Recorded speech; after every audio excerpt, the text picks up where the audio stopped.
22nd of July.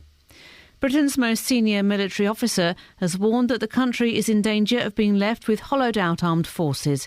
The Chief of the Defence Staff, General Sir Nicholas Halton, told a think tank in London that future budgets would provide the armed forces with exquisite equipment but insufficient manpower. The dawning reality is that even if we maintain the non-equipment budget in real terms, rising manpower costs raise the prospect of further manpower and activity cuts in the future.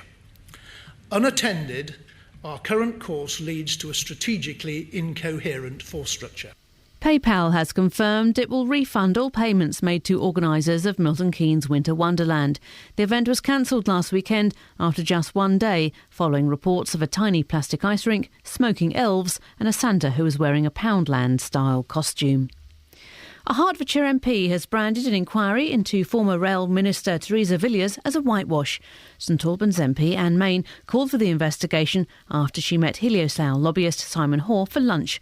Ewan Duncan reports. The inquiry centred around whether Theresa Villiers had met with the developers behind plans for a huge rail freight terminal on Greenbelt land at Radlett in Hertfordshire, just weeks before the application was due to be reassessed by the government. Simon Hoare's reported to be an old university friend of hers. MPs said they'd been unable to see Theresa Villiers to discuss the plans.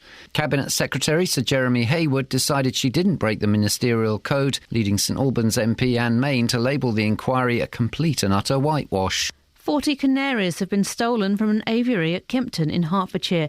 They were taken from the garden of a house in the High Street on Tuesday afternoon. Police believe the gold dimorphic canaries were taken to be sold on. The weather largely dry with sunny spells, feeling cold and breezy with a high of 7 Celsius. And get the latest news and sport online at bbc.co.uk/3 counties. BBC Three Counties Radio's big tour of beds, hearts and bucks. All this week in Buckingham. Very pretty, very historical. I like the market and the people. Lovely place, nice, friendly people. It's a small, traditional market town. And you've got all other different kinds of shops. Well, there's so much going on. The big tour of beds, hearts and bucks. All this week in Buckingham. BBC Three Counties Radio.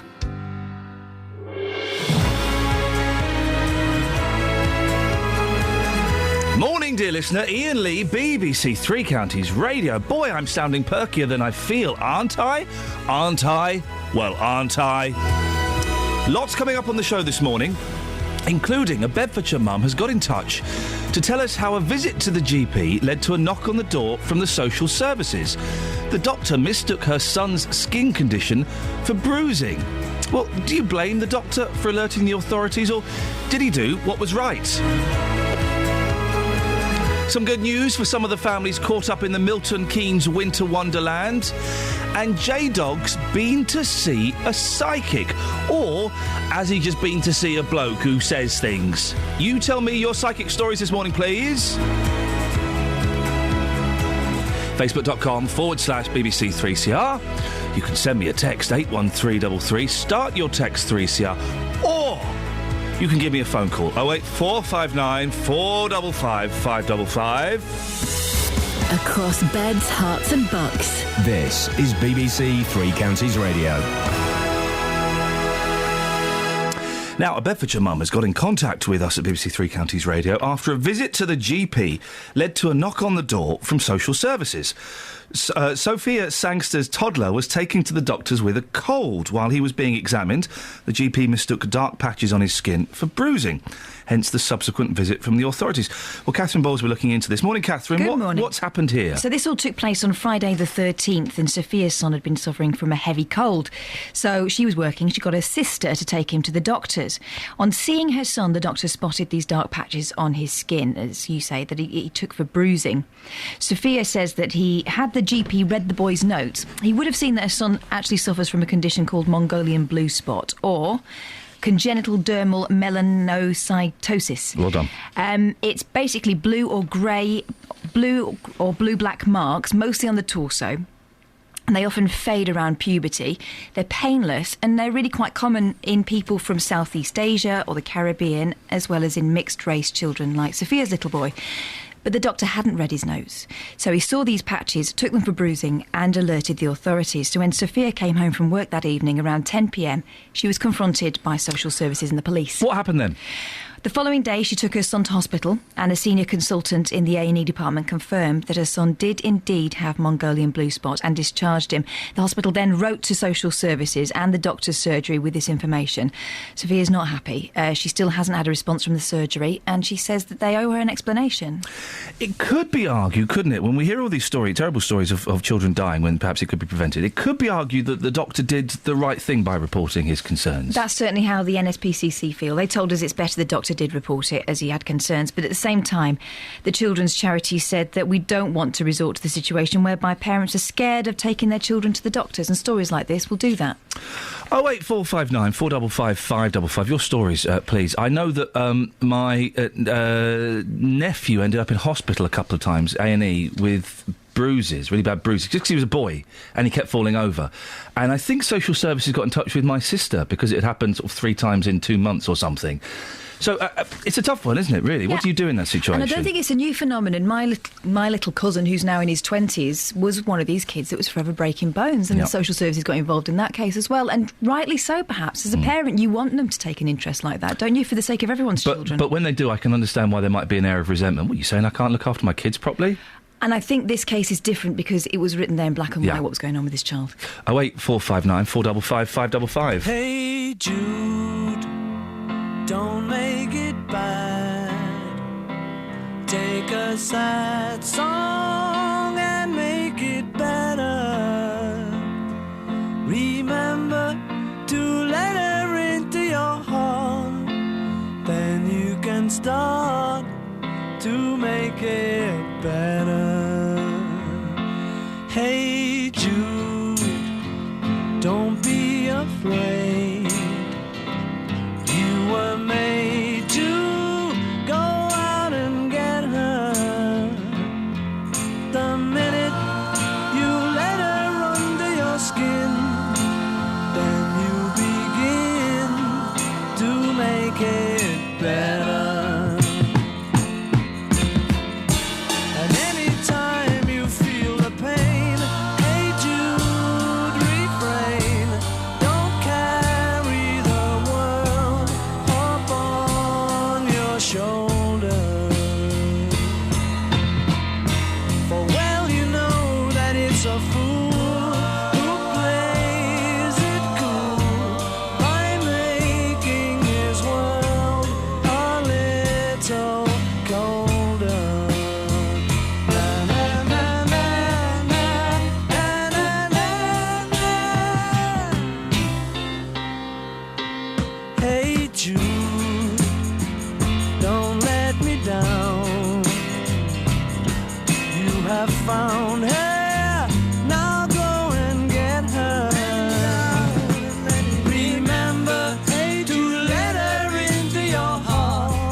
Morning, Ian. This is Kelly's nan. I'd like to ask you to stop getting on to her and insulting her over the radio. Because other people don't know her like we do and they think you mean it.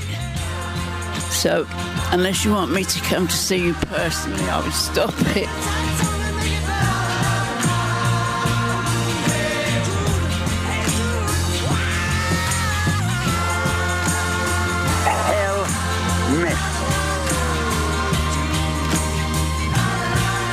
And Dick?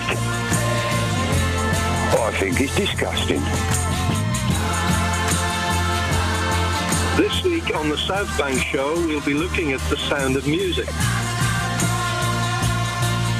It's telling me to turn right.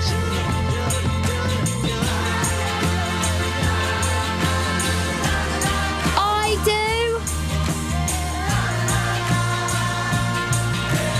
do. Are you serious? Yeah.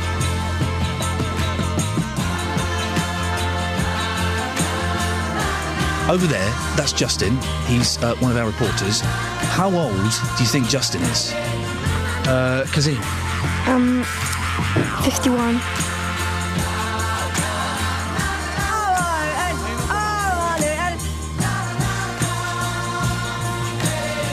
Oh, I'm gonna get myself a cheesy crumpet. It tastes really cheesy and good.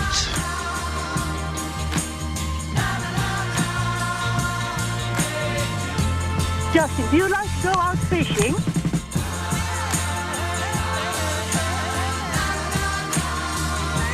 There are many. I'm just a small egg in the pan, so I don't know everything. I think it's nuts.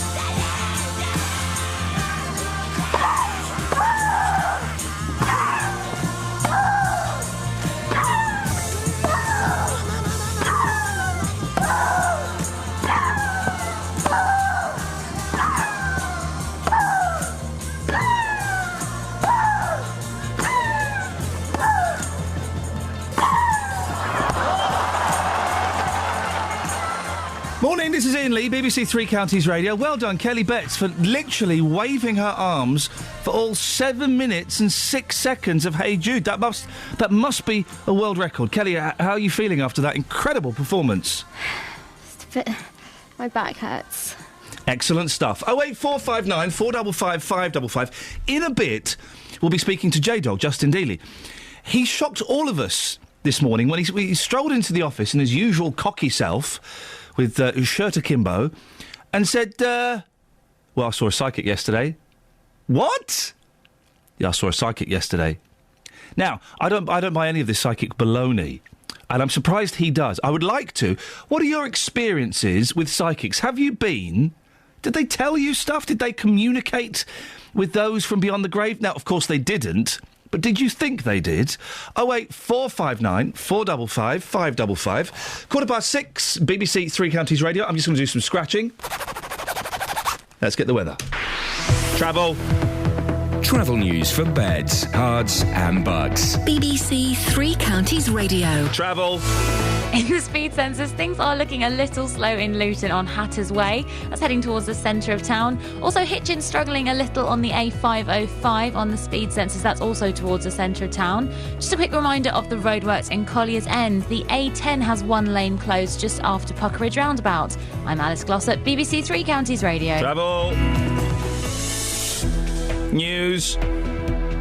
Right, 6:16, it's Thursday the 19th of December. I'm Iain Lee. These are your headlines on BBC Three Counties Radio. A Bedfordshire mother was wrongly accused of beating her son because a doctor didn't know about a skin condition that affects mixed-race children. PayPal is to refund people who bought tickets to the cancelled Winter Wonderland event in Milton Keynes. In football, West Ham and Manchester United are through to the next round of the Capital One Cup after wins over Tottenham and Stoke. The weather, drier with sunny periods and blustery showers this afternoon. Man alive, wasn't it windy last night? BBC Three Counties Radio.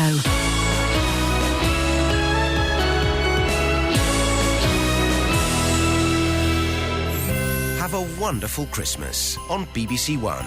I've never been one for the boisterous Christmas party. I'd rather sit in my festive onesie playing games like Guess the Christmas TV programme. So here's a clue for you. I'm going down the square to enjoy a swift Dame Edna Everidge in the Wormwood Scrub. Easy. OK, this one's about a 900-year-old man, even older than me, who travels extensively. Yowzers! All right, nuns on bikes, nurses on bikes, nuns who are nurses on bikes. Steady? If Claudia's clues left you in the dark, see the full BBC One Christmas schedule online, including EastEnders, Doctor Who and Call the Midwife. Search online for BBC One Christmas. Is that you, Santa Claus?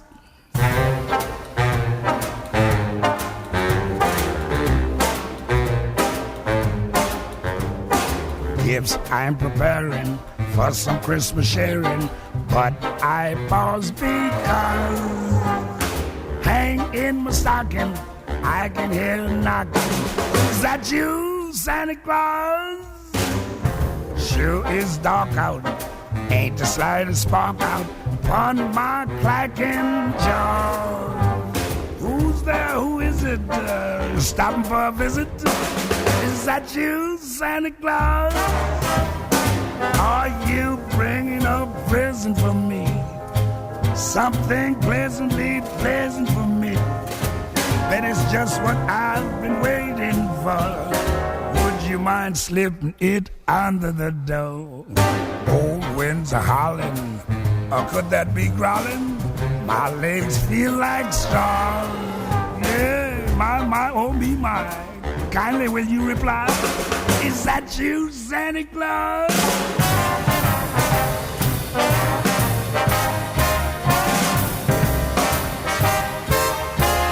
Yes, hang in the stocking, I can hear a knocking. Is that you, Santa Claus?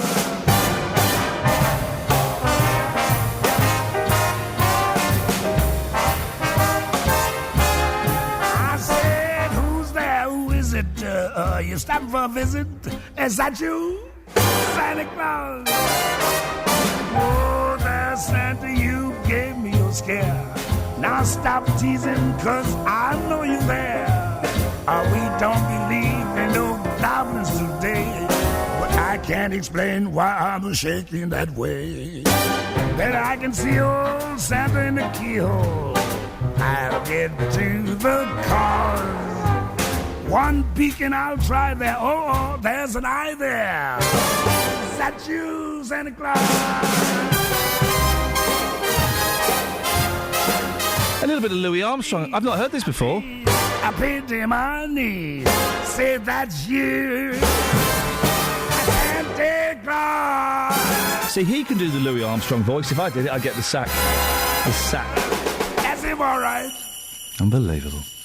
Now, it was supposed to be the perfect pre-Christmas treat for children, but Milton Keynes' Winter Wonderland turned out to be a frosty flop.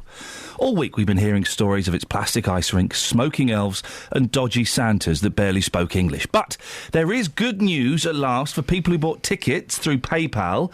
PayPal has agreed to refund all payments made through it. Our Milton Keynes reporter Craig Lewis joins me now. Is that true, Craig, that PayPal are going to pay back? Yeah, that's right, Ian. PayPal have agreed to refund all transactions made for Winter Wonderland tickets through its online site. This means many people are already seeing money deposited back into their account, or they should be being contacted by PayPal in the very near future. Of course, these refunds are coming direct from PayPal and not the organisers themselves, so it doesn't necessarily mean Winter Wonderland organiser Lorenzo Franco is sticking to his promise that he's going to refund everyone who bought tickets for the event. For those who may have missed it and been living with their head underground for the last week, what happened with Winter Wonderland? What was the problem? Well, yeah, this story's made national headlines. Of course, we've been across it all week on BBC Three Counties Radio. But as you say, for those waking up from a John Lewis Bear-style hibernation, MK Winter Wonderland was supposed to be a 10-day event running until December 22nd and featuring everything good about Christmas. An ice skating rink, a circus, husky dogs, reindeer and, of course, Santa's grotto. Of course. But when people started turning up on Saturday morning, it wasn't anything like that at all. People flooded social media with horror stories, including that elves were smoking and the ice rink was tiny and made of plastic. The reindeer were cooped up in double-fenced pens with no one allowed to touch them, and there were lots of concerns about health and safety. Bits of metal sticking out of the ice rink. I think we heard that one little girl even cut her arm, while I've been told another young child fell through a picket fence.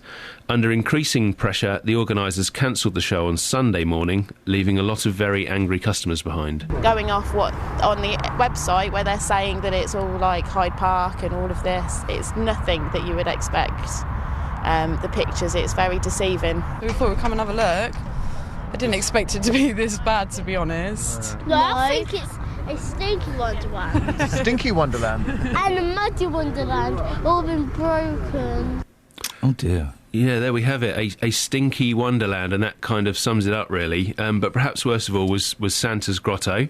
Santa's been described as skinny, clearly wearing a tracksuit top under what looked like a Poundland-style Father Christmas outfit.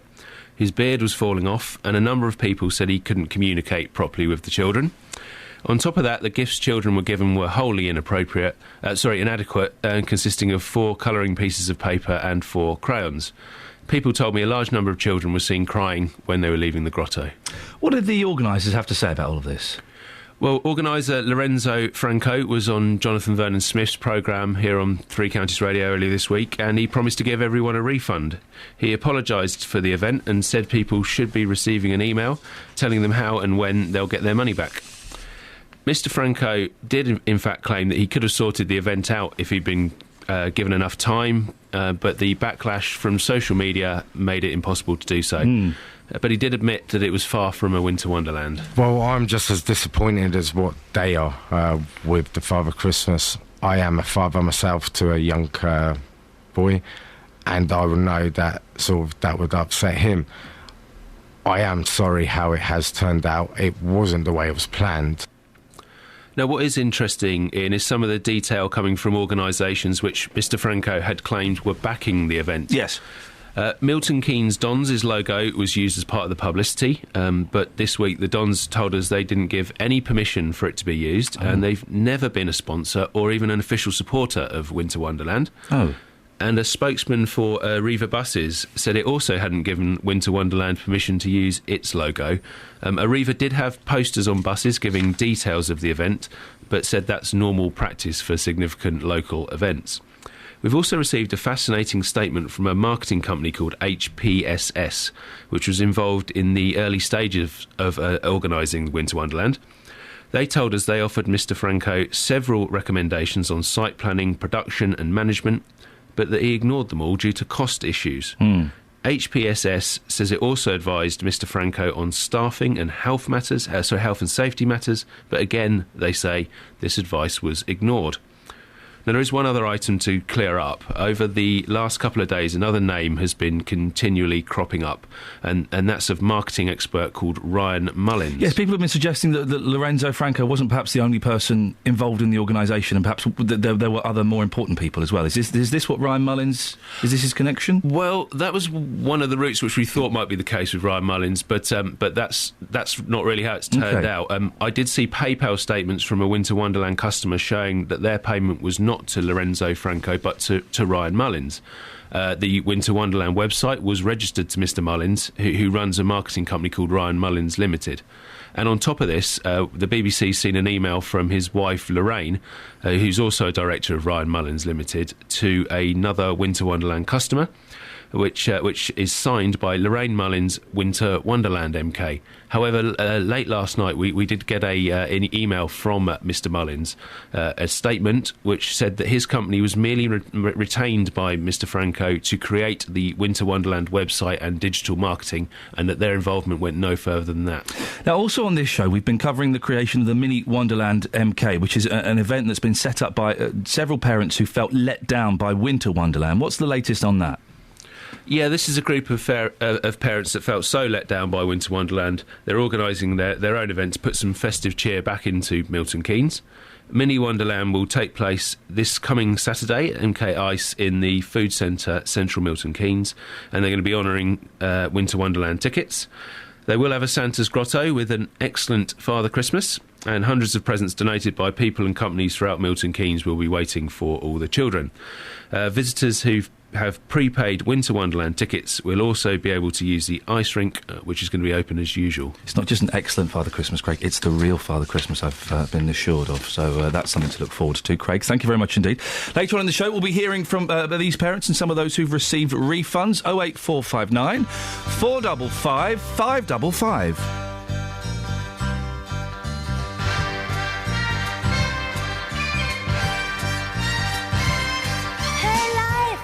Look at me, I can see the reality. 'Cause when you shook me, took me out of my world, I woke up. Suddenly I just woke up to the happening. When you find that you left the future behind. 'Cause when you got a tender love you don't take care of, then you better beware of the happening. One day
Morning, this is Iain Lee, BBC Three Counties Radio. Let's get the travel.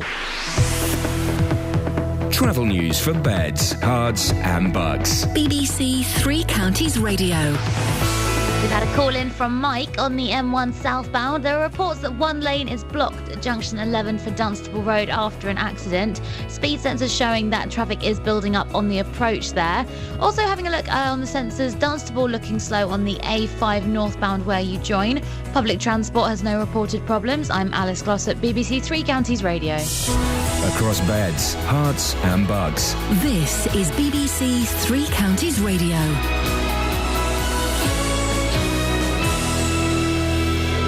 It's 6:30, I'm Jane Killick. A Bedfordshire mother says she was wrongly accused of beating her child by a doctor who was ignorant about a skin condition. Sophia Sangster's son has dark patches on his skin, which is common in mixed-race children. Britain's most senior military officer has issued a stark warning about a manpower crisis in the armed forces. General Sir Nick Houghton says military spending decisions could result in not enough people to operate their exquisite equipment. PayPal has confirmed it will refund all payments made to organisers of Milton Keynes Winter Wonderland. The event was cancelled last weekend after a string of complaints. The weather feeling cold and breezy despite sunny spells with a high of 7 Celsius. On to sport, and in football, Watford will aim to end a 9-match run without a win when they go to Ipswich this weekend in the Hornets' first game under new head coach Giuseppe Sanillo. He succeeds Gianfranco Zola at Vicarage Road. Our Watford commentator John Marks says there's no honeymoon period for the latest arrival at the club. He's got a busy period, hasn't he, to start things off. I mean, Ipswich on Saturday, and then the Christmas period, the traditional Boxing Day fixture at home to Millwall, and then QPR at home, which is a massive game, and then New Year's Day at Yeovil. So he will need to hit the ground running, absolutely. He's not got a lot of time to get his feet under the table to find out what the Championship and English football is all about. Wycombe Wanderers manager Gareth Ainsworth is hoping that his side can break their run of 8 league games without a win this weekend. The Chairboys are away to Northampton, and Ainsworth is getting frustrated. I don't think there's any team in the country. We won nils. It's either one goal either way or a draw. It's crazy how our season's gone. But hopefully, like you say, a win will be around the corner soon, and we can get things back going against Northampton next week. Tottenham Hotspur suffered a second successive home defeat as a late goal from West Ham saw them book a Capital One Cup semi-final tie with Manchester City. Manchester United will face Sunderland in the other semi-final after goals from Ashley Young and Patrice Evra gave United a 2-0 win at Stoke. BBC Three Counties News and Sport. I'll be back with a full bulletin at 7. Across beds, hearts and bucks. This is Iain Lee. BBC Three Counties Radio. Morning, it should be Iain Lee, but unfortunately he's still finishing off that mint humbug. How's that going? Well, they always start off so successfully and just end in tears, don't they? I find that they're dangerous. What? Well, they get a little crack in them that you can hurt yourself quite badly on. You never want to hurt yourself in a little Mouth-wise. crack, do you? No, particularly not with your mouth. That would be awful. Someone, you do the talking, so it would be rude for me to talk while I'm like What this. we're going to talk about, the newspapers. Well, we can play a song. All right, well, yeah, let's play a song. You've done this bit before, haven't you? You know how this works. I have done it, but Set it up. I don't think I was very good at it. You weren't. And yesterday, in fact, this bit went very, very smoothly without you being here. Oh, really? Set it up, tout for some calls, go into the song, wallop. Last year I got Iain Lee. I bought him, What? Iain Lee, the Neil Diamond CD of Christmas hits. This isn't one of them. This is Crackling Rosie. You didn't buy it, you found it upstairs. I've been saving it for you. Unbelievable. Ah, Crackling Rosie, get on board. We gonna ride till there ain't no more to go. Taking it slow. And Lord, don't you know, I'll have me a time with a poor man's lady, hitching on a twilight train. Ain't nothing here that I care to take along. Maybe a song to sing when I want. Don't need to say please to no man for a happy tune. Oh, I love my Rosie child. You got the way to make me happy. You and me, we go in style. Crackling Rose, you're store-bought woman, but you make me sing like a guitar humming. So hang on to me, girl, our song keeps running on. Play it now, play it now, play it now, my baby. Crackling Rose, and make me smile. Girl, if it lasts for an hour, well, that's alright, 'cause we got all night. Set the world right. Find us a dream that don't ask no questions, yeah. Oh, I love my Rosie child.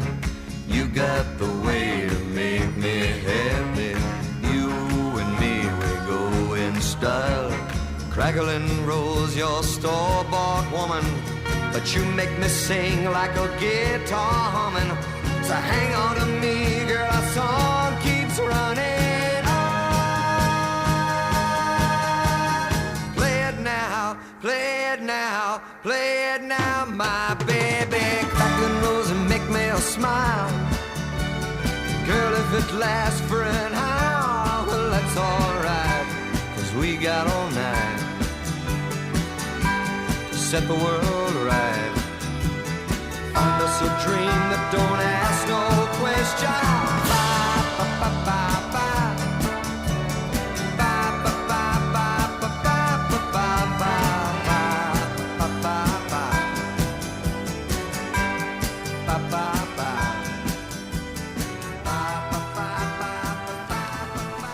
And the sweet's gone, Excellent stuff indeed. Morning, this is Iain Lee, BBC Three Counties Radio. Catherine Boyle is there. We're having a quick look at the newspapers. Yeah, if you want to join in, 08459 455 555. There's a lot of stuff on the front pages, obviously, about that awful case, Ian Watkins, yesterday. Now, Ian Watkins, Lost Prophets, did some heinous things to young children. We won't go into details. It's too horrible. Been sentenced for 35 years. I interviewed the Lost Prophets 10 years ago. It was been 10 years ago, and they were all their selling point was they were like a hard rock band, but they were all teetotal. And they were all Christians. I think they were all Christians. But they had very, good ethics, and they were lovely people. They were on a live TV show. The second time we had to get them off because one of them accidentally dropped an F-bomb at 7 o'clock in the morning. But they were lovely people. So seeing how this chap has transformed from that person into this person, it's just horrific. Well, everyone's reaching for explanations, aren't they? But it seems to be from the various articles I've read this morning that it all changed when he went to America and he got into a different sort of lifestyle. But, yeah, it's just horrific. A horrible story. The front page of The Sun has that. It also has, it's fair play, it's a cracking picture, but it's an unnecessary picture. It's Mylene Klass. Have a look at that. It's Mylene Klass in a basque, in some suzzies and in her pants. Now, she's better than that, isn't she? She's a mum. She's obviously getting paid a shed load of money for it. And fair play, she looks great. But she's better than that. She's intelligent. She's a talented musician. She's a great presenter. She's beautiful. We don't need to see all that. Then you go to page 2 and 3, and it's more pictures of her in her pants. Now, she must be getting an absolute fortune for advertising these. But you just think... You're better than... look at that one. That's the kind of thing that you... But is this the sort of stuff young women in show business have to do to keep themselves relevant and in the public eye? Because talent, it would seem, isn't enough. And the shelf life is short. Yeah. So she's earning while she can, I guess. I just think she's so much better than that. I wish it wasn't that way. She's a shame. Apart from that, there's nothing else in the papers. Well, there's this. Oh, go on. What have you found? Here we go. There's something... Well, it's not really... Page 3 of the newspapers of the Daily Mail, they've made a big deal about William and Kate having a little mirror in the back of the car so that they can see baby George, because obviously he's in a rear-facing car seat at the moment as a newborn. Yes. We had one of these for my first. With the second, we didn't bother. With the second kid, and pity anyone who has a third child, you just don't care, do you? The first one, you almost literally wrap them in cotton wool. The second one always bashed his head. I'll be fine. You've relaxed a bit more and you've realised that you're not doing too bad a job. With the first one, you're trying to do everything, quote-unquote, right, aren't you? And you kind of come to a conclusion, probably when they're about 2, that there is no right or wrong answer, there's just doing your best. Obviously within the realms of safety. Here we go. Right, Kelly Betts, put your headphones on, please. We're going to play a little quiz. The Sun, page 25, need to fill up a strange little column. So they've... how well do you know your famous movie quotes? Yesterday, it was revealed that Arnold Schwarzenegger's line, I'll be back, has been voted the best catchphrase by film fans. So do you know what films these come from, OK? Number 1. Let's start with you, Kelly. I'm going to make him an offer he can't refuse. You then answer it. Do it in the voice. I'm going to make him an offer he can't refuse. Oh, Godfather. Hey! Makes a difference. OK. I feel like Wally Webb now. OK. You'll get all of these, Catherine. This is why I'm looking towards the child over there. I watch too much telly. Frankly, my dear, I don't give a damn. That was quite good, wasn't it? Give me a clue. It's Gone with the Wind. Yeah. Oh, really? I was thinking that. Well, I'm say it not out loud. even joking. I haven't ever seen that film, but that was in my head. It's a great film. It's long, though. It's long. I remember we got shown that at school once, but it didn't fit onto one videotape, okay? No. So she said, the next 20 minutes are on another videotape, I'll bring it in tomorrow. I've never seen the end of Gone with the Wind. Oh, so where did you see up to when she says, tomorrow is another day, and you think it's finished, and it's not? I haven't got a clue. There's a whole other film. These really days, they make film. it into a 3-part franchise. It's such a boring film, isn't it? It's not. It's a great film. So boring. It's a great film. It's too long. Here's looking at you, kid. Oh, it's a famous old... Casablanca. Hey, she's good. Oh, Catherine, what's going on behind my back? Nothing. Carry on. Love Casablanca.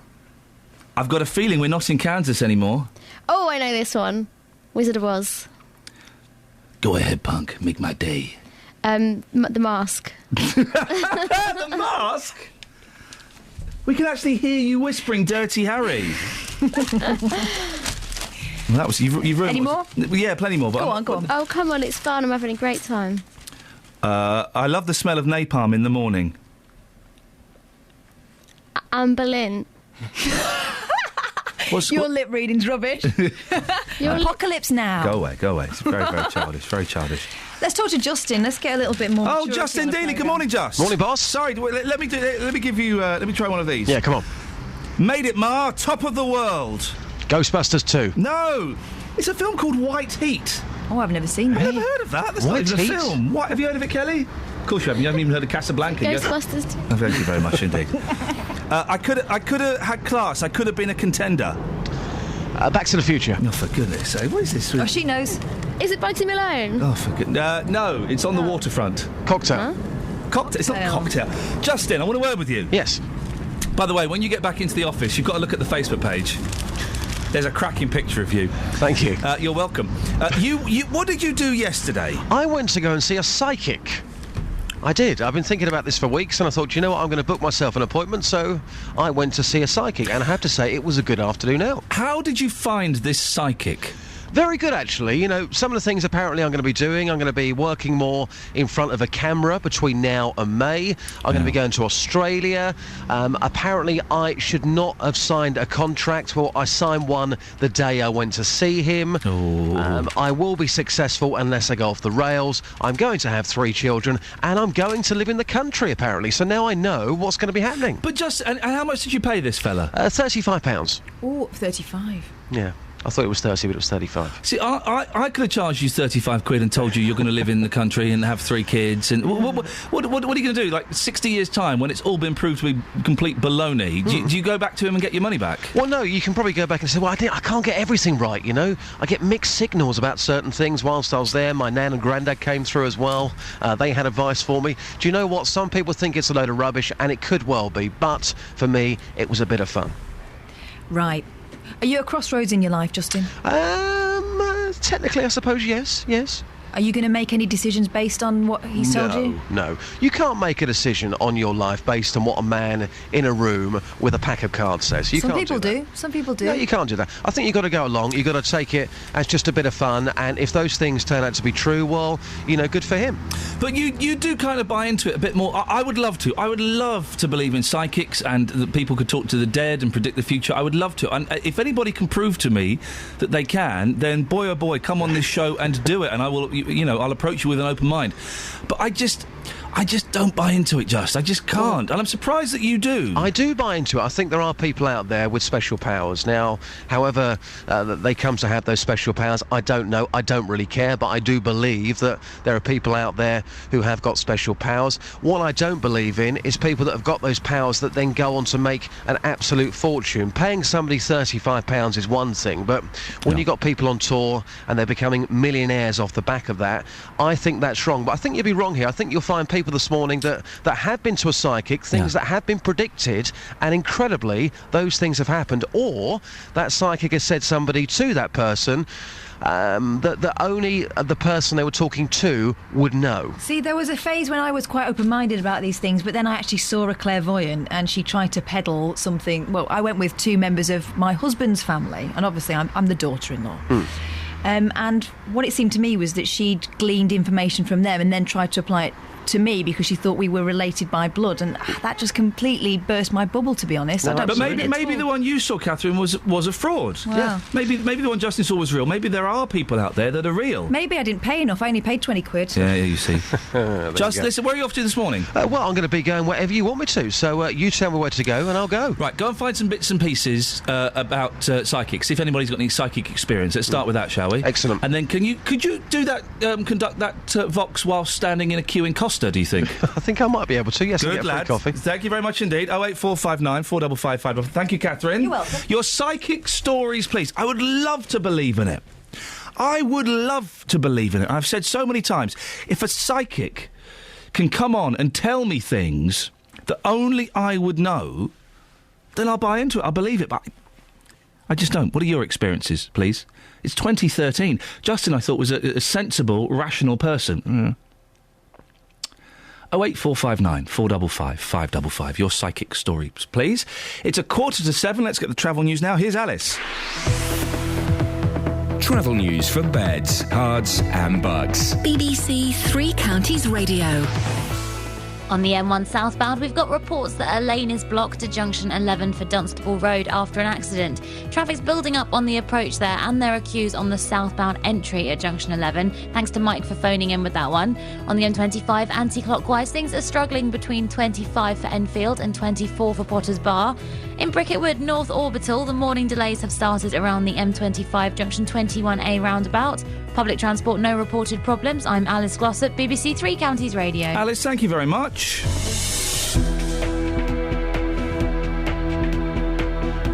Right, 6:46. It's Thursday, the 19th of December. One more week to go until the most disappointing day of the year, Boxing Day. These are your headlines on BBC Three Counties Radio. A Bedfordshire mother says she was accused of beating her child because a doctor didn't know about a skin condition that causes dark marks on mixed-race children. PayPal is to refund people who bought tickets to the cancelled Winter Wonderland event in Milton Keynes. In football, West Ham and Manchester United are through to the next round of the Capital One Cup after wins over Tottenham and Stoke. Good for you guys. Right, taking some more of your calls and also getting an update on... remember we talked about Leon's Law yesterday, where some people were calling for all police officers to wear cameras. Well, a meeting took place locally yesterday. We'll get the latest on that after the weather with Elizabeth Rizzini. Beds, Hearts and Bucks weather. BBC Three Counties Radio. Hello, very good morning to you. Well, after yesterday's very blustery, wet evening, you'll be pleased to know that today is looking a lot quieter weather-wise, although there will be some more wet weather, perhaps something a little bit colder as we head into the evening rush hour, but during the daylight hours anyway, it is going to be a mostly dry picture. There'll be it's still going to be fairly breezy, but not as blustery as yesterday, and there'll be some nice spells of sunshine, but you may notice that we're into colder air now, so we've lost a good 3 or 4 degrees on where we've been over the last few days. Highs today between around 5 and perhaps as high as 7 degrees Celsius. That's 45 in Fahrenheit. So as we head into the late afternoon, we're going to see some showers track in from the west, and there is the chance that through the evening rush hour, as the sun goes down, of course with the cold air, we might just see some of that rain just turn to sleet, a little bit of wet snow over the tops of the hills most likely, although we may just see some down to lower levels. I don't think we're going to see any accumulations, but you might just see something white fall out of the sky perhaps. And then those showers are going to clear. So, of course, with the clearing skies, the light winds, the colder air, there is the risk of some icy patches into tomorrow morning on the roads and the pavements. There's a Met Office warning out for that. So do take care with possibly some icy stretches tomorrow. Tomorrow, again, a pretty nice day during the daylight hours, that is. There'll be some sunshine around and it will stay dry. Temperatures at around 7 degrees. It'll be wet and windy on Friday night into Saturday. That's the way it's going to stay on Saturday, I'm afraid. If you're out Christmas shopping, then... you need your Mac and stuff. You probably won't be much good. It's going to be very windy as well. That's the forecast. I think there are people out there with special powers. 08459 455 555. Let's get your stories. Have you been to a psychic? Was it a load of old guff? Every weekday from 12, Nick Coffer brings you... Going from the Saint to Bond was rather like a diamond being put into a much more expensive, intricate setting. I believe women have affairs because they seek love and affirmation. So, my marriage went wrong and I had an affair, but I would not have done that had I not been unhappy, I think. I left school wanting to be a magician, but my mother wouldn't let me because my Auntie Maureen was in show business and she was a naughty lady. Nick Coffer, weekdays from 12 on BBC Three Counties Radio.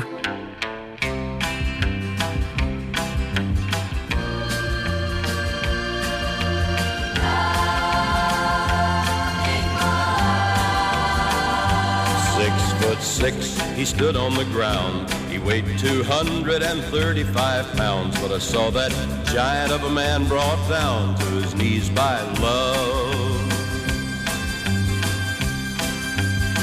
He was the kind of a man that would gamble on luck, look you in the eye and never back up.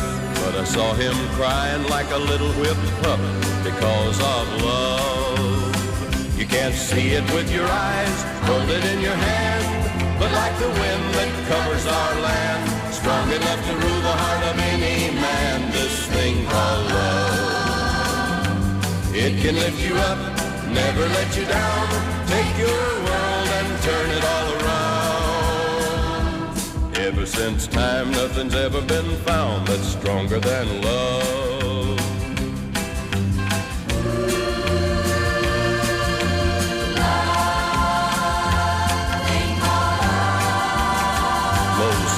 like me, they struggle and doubt. They trouble their minds day in and day out.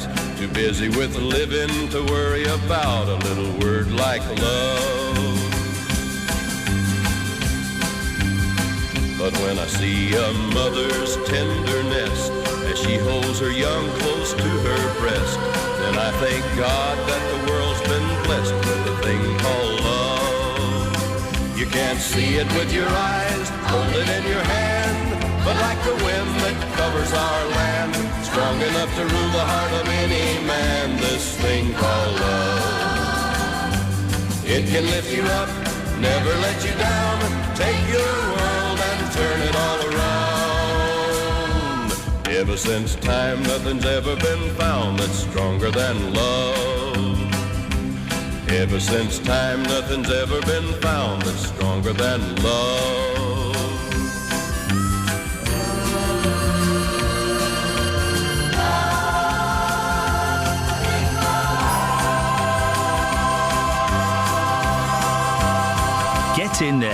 Get in there, sunshine. That is a song. That is a cracking song. 08459 455 555. Now, on yesterday's show, we told you how campaigners for a Luton man who died in police custody were calling for all police officers to wear video equipment. The Justice for Leon committee was set up after the death of Leon Biggs. They made the case for cameras to police and councillors at Luton Town Hall yesterday. They claim the move would safeguard both police and the public.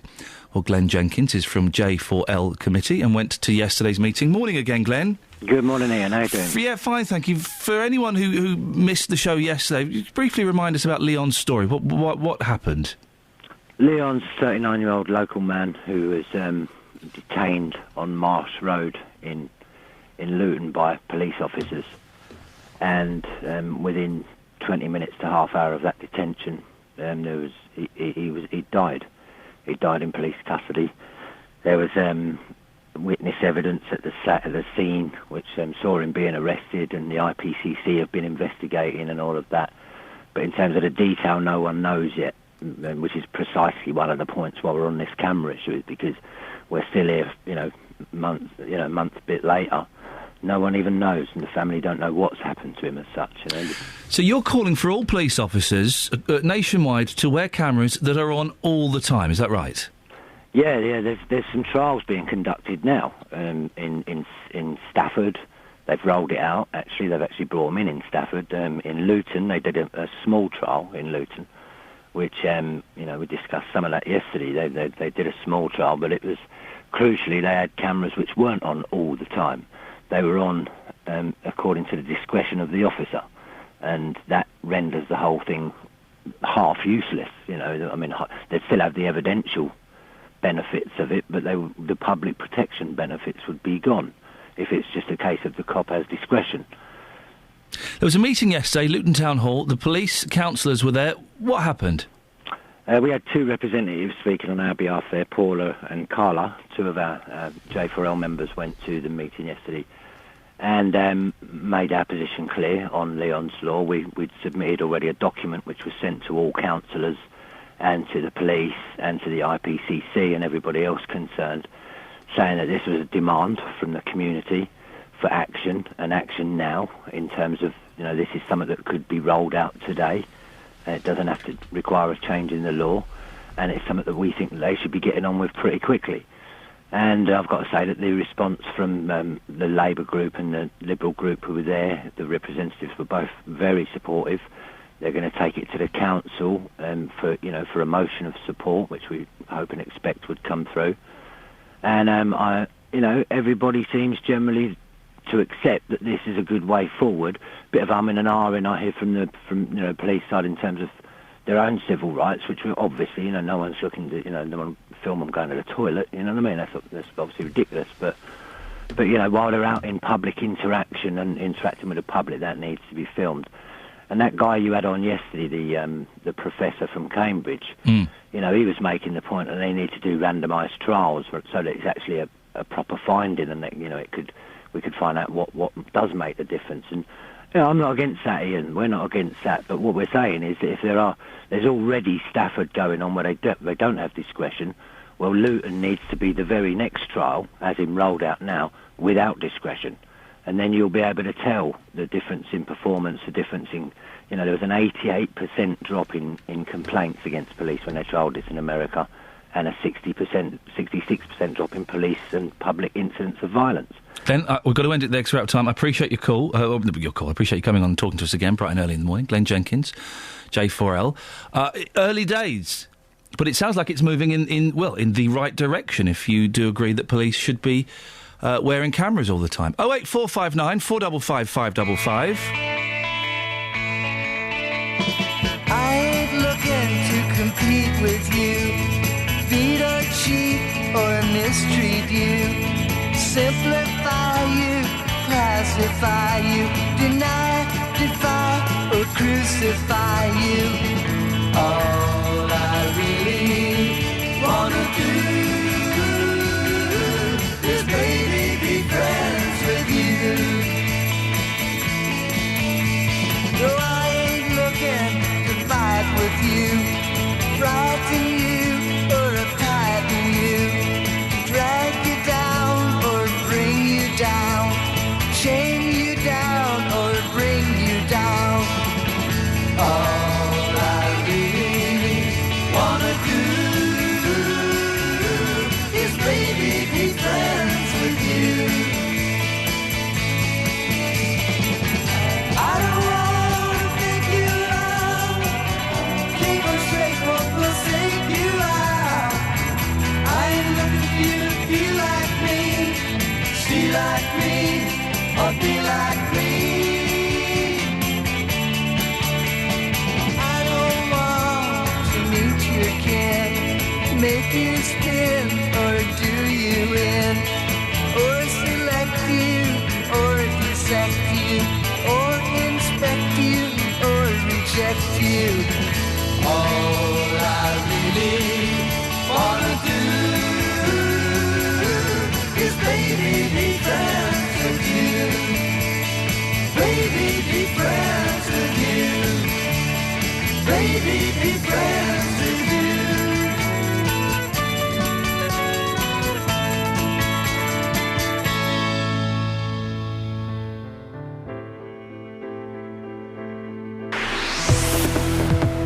Travel news for beds, cards and bugs. BBC Three Counties Radio. On the M1 southbound, a lane is blocked at junction 11 for Dunstable Road after an accident. There are queues on the approach there and also on the southbound entry at junction 11. Thanks to Mike for phoning in with details on that. On the M25 anti-clockwise, looking heavy between 21 for the M1 and 20 for Kings Langley. Also between 17 for Maple Cross and 16 for the M40, things are struggling. Public transport, First Capital Connect have trains not stopping on the northbound at Alexandra Palace because of electrical problems. I'm Alice Glossop, BBC Three Counties Radio. Alice, thank you very much indeed. So in the next hour of the show, we'll be talking about psychics. This is what Justin Dealey thinks. I think there are people out there with special powers. Well, are there people out there with special power? 08459 455 555. And a Bedfordshire mum is upset because a GP mistook her son's skin condition for bruising and called in social services. Was he right to do that? Local and vocal across beds, hearts and bucks. This is BBC Three Counties Radio.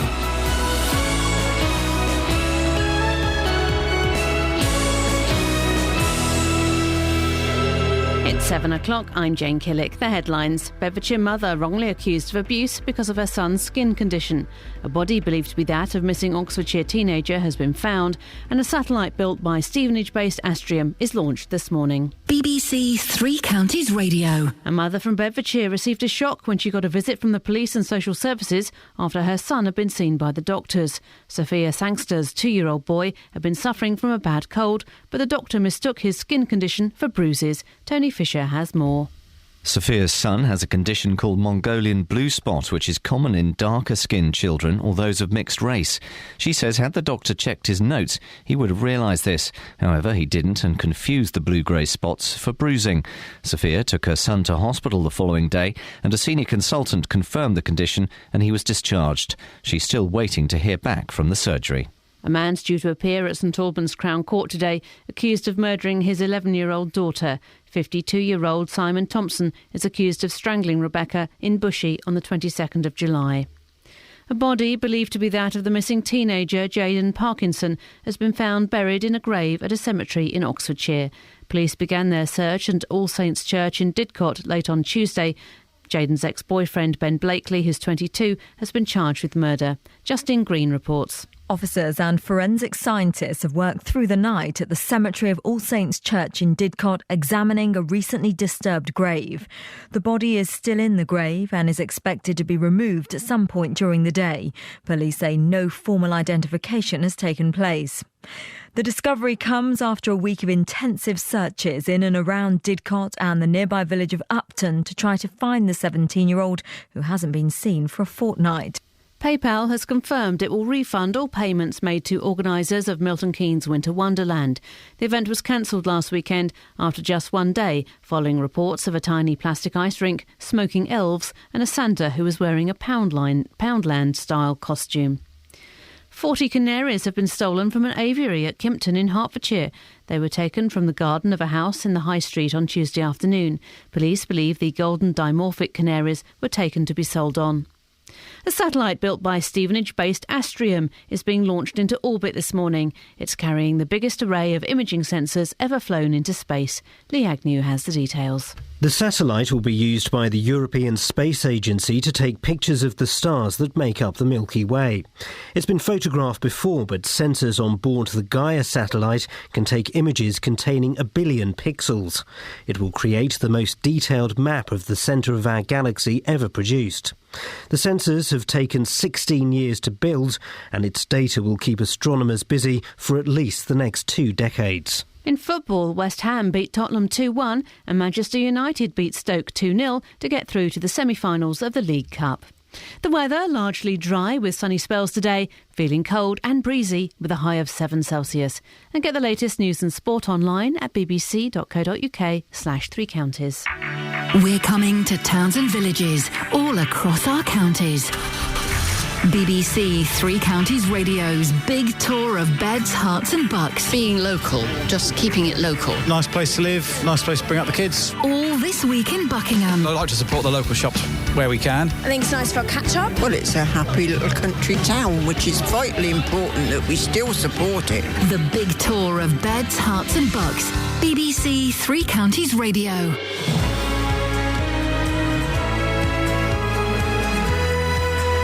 Morning, this is Iain Lee, BBC Three Counties Radio.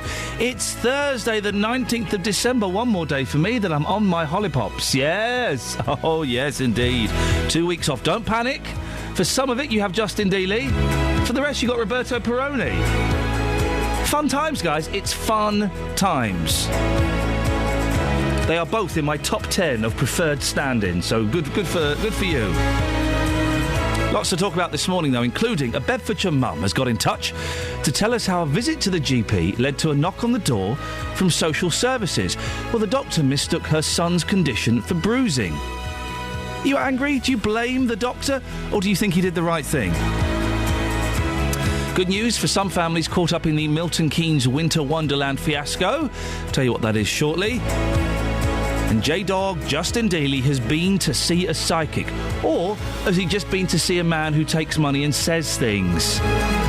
Your psychic stories, please. Facebook.com/BBC3CR. You can send me a text, 81333, start your text 3CR, or you can give me a call, 08459 455 555. Across beds, hearts and bucks. This is BBC Three Counties Radio.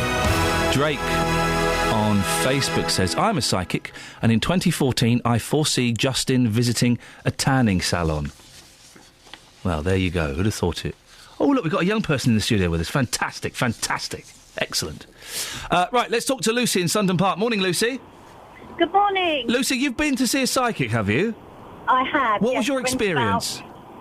Well, I went about 5 years ago, and it really was just for a joke. I was in Great Yarmouth at the time, and with my partner, and he just said to me, "Why don't you pop in and see the psychic that's just on the on the seafront?" Yeah. So I thought, well, yeah, for a laugh, I will do. And I went in there, saw the lady, paid £25, and I was absolutely amazed. She told me things about myself and about my partner that she could not possibly have known. Well, what kind of things? The line of business that I was in, family things, my partner's family things, number of children, relationships, things like that she could not possibly have known. Now, were they specific things, or were they all a little bit vague? Because it's easy to do the vagaries, isn't it? No, I don't think it was vague. I mean, I'm single, and she knew that I was single. She knew that I'd never been married. Yeah. She knew how many children my partner had got. Oh. She knew that I didn't have any children. She couldn't possibly have known those things. I would love to believe, Lucy. I would absolutely love for a psychic to come on and tell me stuff that only I would know. I just can't quite buy into it. But you believe it, do you? You think that what happened there was something a bit special? Absolutely. She also told me that I would live across the water. She didn't say where, but at the time I'd never even been across the water, and I'd never been to this particular country. Yes. And it turned out that we have now purchased property in this particular country, and we will be living over there at some point. Wow. So, yes, I do believe that there is something out there. Lucy, I appreciate your call. Thank you very much indeed. That's Lucy's story there. 08459 455 555. If they mentioned that you're going to live in a specific country, though, then maybe that's kind of a self-fulfilling prophecy, isn't it? Anyway. Now, always interested to hear your stories on this show, and we took a call this week that, it stopped us all in our tracks. Sophia Sangster from Bedfordshire got in touch to tell us how a simple visit to the doctors led to her being accused of hurting her son. He'd only gone in with a cold, and she ended up getting a visit from the police and the social services. Sophia joins you in the studio now. Good morning, Sophia. Good morning. And this is your son? Yes, it is. What's your son's name? Carrington. Carrington? Mm-hmm. Good morning, Carrington. Hello. Good morning, hello. He's a bit of course he's a bit tired. He's a bit shy. I like your Kermit the Frog jumper. Very cool, Carrington. Nice. If you want to join in at any moment, you just chip in. So, Sophia, what happened? Basically, he's had a cold for over 10 weeks. And I know that he does go to nursery. I know that children are more susceptible to it then. Yeah. But it was a very long time for him because he suffers with asthma. So for the first visit, I went to see a certain doctor. And so they gave him a course of antibiotics, but he said to return and see him again to make sure that the cold has gone off his chest and that lot because he was really poorly. Yeah. Or we might need to give him another course of antibiotics. But unfortunately, I couldn't go. My sister had to take my place and take Carrington to see the doctor. So on that visit, it turned into a right nightmare. My poor sister, she couldn't believe what was happening. He started accusing myself of bruising my child and hurting him. But my sister said, no, that's birthmarks on his back. And even though he's seen that previous visit, he just suddenly turned into a right nightmare about it. So would you describe these birthmarks that he's got? Well, basically, they're kind of greeny blue. Yeah. And they can be anywhere on the body. Some mixed heritage children have patches, little patches. Some have quite a lot, and as they grow older, it fades with time. But sometimes they can still have like little ones. And this is a known phenomenon, isn't it? This isn't kind of a particularly rare thing between mixed-race children. No, it's not. No. And the doctor had seen Carrington before and had seen these marks before. Yeah, and other doctors have as well. He's had him since birth. So what happened then? Basically, while my sister was there, they called the social services because he actually said that, no, you don't know your sister. And my sister goes, I do know my sister. She loves her children. Yeah, if anything, they harm her. Right? How old is Carrington? And Carrington's only 2. Yeah, I've got 2-year-old. They do hurt you, yes. They do, don't they? Yes, they do. Yeah, but that's just one of their part of growing up. Of course so it is. you just relax about it. So I got back from work, and that was like about 10:05.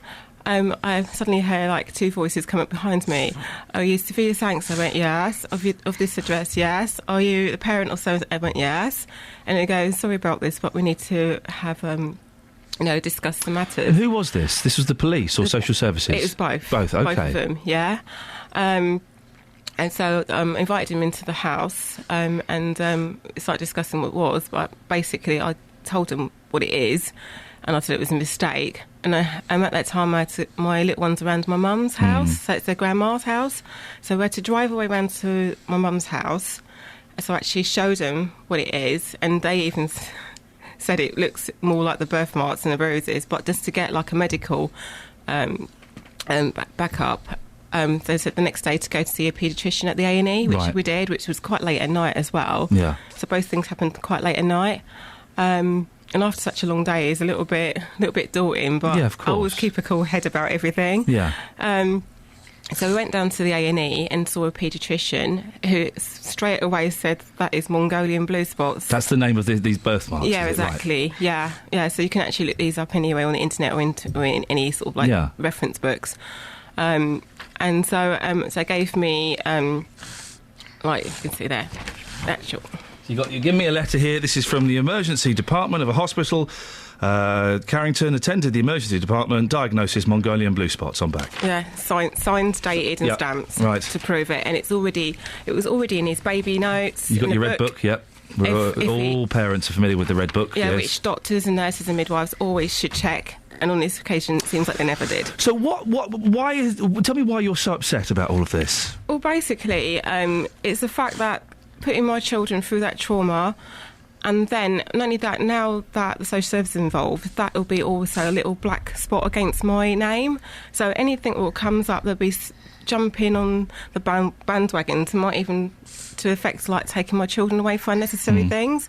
And my children come from a really loving home. Oh, I can tell. He's very, very well behaved. He's very well behaved, Carrington. Home. Well done. Yeah, they want for nothing. Yeah. If anything, I'll sacrifice myself, make sure that's what parents do. Let me play devil's advocate for a second. Yeah.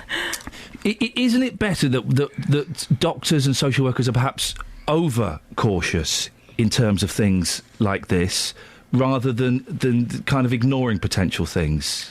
No, overcautious can also lead to a lot of trouble. I think what it is that if he would have looked at the references first, do your research first, and then if you're wary about the situation, and then you can take procedures. But if you just jump straight in there... Oh, dear! You have a little drink. Have a little drink, mister. If you just jump straight in there, then that's when harm can come, not just to the children, but also, like, members of the family. Yeah. They were very upset as well. It affects everybody, has a knock-on effect. What's happening now? I still haven't got an apology. Right. That's what you want, is it, from the doctors? Yeah. Nothing to explain why this went that way. I've been going to the doctors since I was a child. All my children have. All my family have. And all my nieces and nephews, everybody goes to that doctor's. But I don't really feel like I really want to go back there after this. Well, you can change doctors, can't you? You can change the doctors.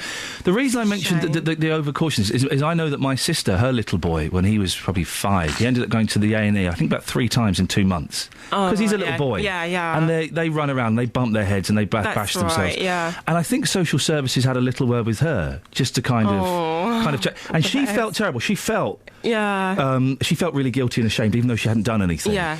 But we do know that there are some bad parents out there. Yeah, there are, but a lot of those ones are the ones that normally slip through the network because they do not bring their children to the hospital. Or in some cases, as we've seen in the news previously, they may do, but then the doctors may have reported it, but they still don't do anything about it. Okay. Yeah, so I can understand that. Carrington, you are a very, very well-behaved boy. I know for a fact my 2-year-old will be running all over the place, making noise, pressing buttons. Are you looking forward to Christmas? Oh, he's got loads of prezzies. Have you spoken to Father Christmas then? You know that he's got loads? Yes, he's got loads. Are you looking forward to Christmas? You excited? You excited? Where's he off to now? Is he off to nursery? Is he off to grandma? Where's he going now? Going to go to nursery 8 o'clock. Lovely. Well, Carrington, it's very, very nice to meet you. Thank you so much for coming in. Don't you, sweetheart? Bye-bye, Carrington. Bye-bye. Bye-bye. You're being very good. He's been very good. You're doing something right. I'm very impressed. He's absolutely gorgeous. Thank you so much for coming in, Sophia. Much. There you go. Sophia Sangster in Carrington. 08459 455 555. If you've had a similar experience of doctors getting involved and saying things and suggesting things, do give me a call. And also, what do you think? Was the doctor right to do this, or did he cross a line? 08459 455 555. Let's get the travel. Travel news for beds, cards and bugs. BBC 3 Counties Radio. On the M1 southbound, a lane is blocked at junction 11 for Dunstable Road after an accident. There are queues on the approach there and on the southbound entry at junction 11. The M25 anti-clockwise busy between 21 for the M1 and 20 for Kings Langley. Also looking quite heavy between 18 for Chorleywood and 16 for the M40. At the London Coney roundabout, all approaches looking slow. And on public transport, First Capital Connect, trains aren't stopping northbound at Alexandra Palace because of electrical problems. I'm Alice Glossop, BBC Three Counties Radio. Thank you very much. We're all cooing and ahhing over Carrington there, who's behaved so well. He's gorgeous. My 2-year-old would not have done anything like that. Nor mine. Nor mine. She wouldn't have had it. He's a gorgeous little boy. Thank you very much for coming in, Carrington. Right. We've gone all gooey. We'll stop that. It's 7:16. It's Thursday, the 19th of December. I'm Iain Lee. These are your headlines on BBC Three Counties Radio. A Bedfordshire mother was wrongly accused of beating her son because a doctor didn't know about a skin condition that affects mixed-race children.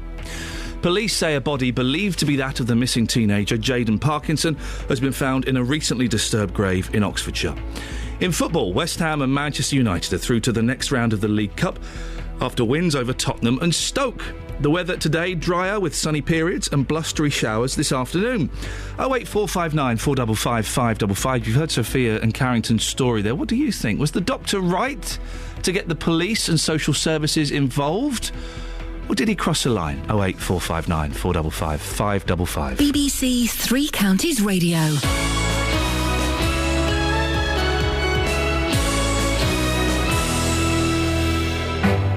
BBC Three Counties Radio's Big Tour, coming to towns and villages across Beds, Herts and Bucks as we bring you the Three Counties like never before. It's a huge trip celebrating all that's amazing about where we live. Very loyal people, and everybody knows each other. It's a small, traditional market town. Very, very friendly place. Oh, it's always a very friendly place. We're in the marketplace in Buckingham. If you've got a story everyone should know about, let us tell everybody about it. Send us an email to 3cr@bbc.co.uk. Come for the day. Come and have lunch here. Have a wander around. Talk to people. See what's going on. Everyone mingles and everyone's very friendly. The big tour of Beds, Herts and Bucks. All this week in Buckingham. I've always been part of Buckingham life. BBC Three Counties Radio. Now, it's a story we've been covering all this week on BBC Three Counties Radio, and it's made national press. The Winter Wonderland. Remember? It was going to be a Hyde Park type experience. Instead, it was awful, with a foreign skinny Father Christmas who didn't speak English.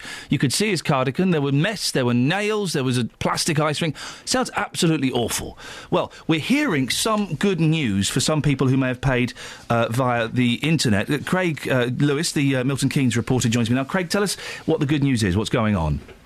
Yes, Ian. Well, the good news is that PayPal have agreed to refund all transactions made for Winter Wonderland tickets through its online site. This means many people are already seeing money deposited back into their account, or they should be hearing from PayPal in the very near future.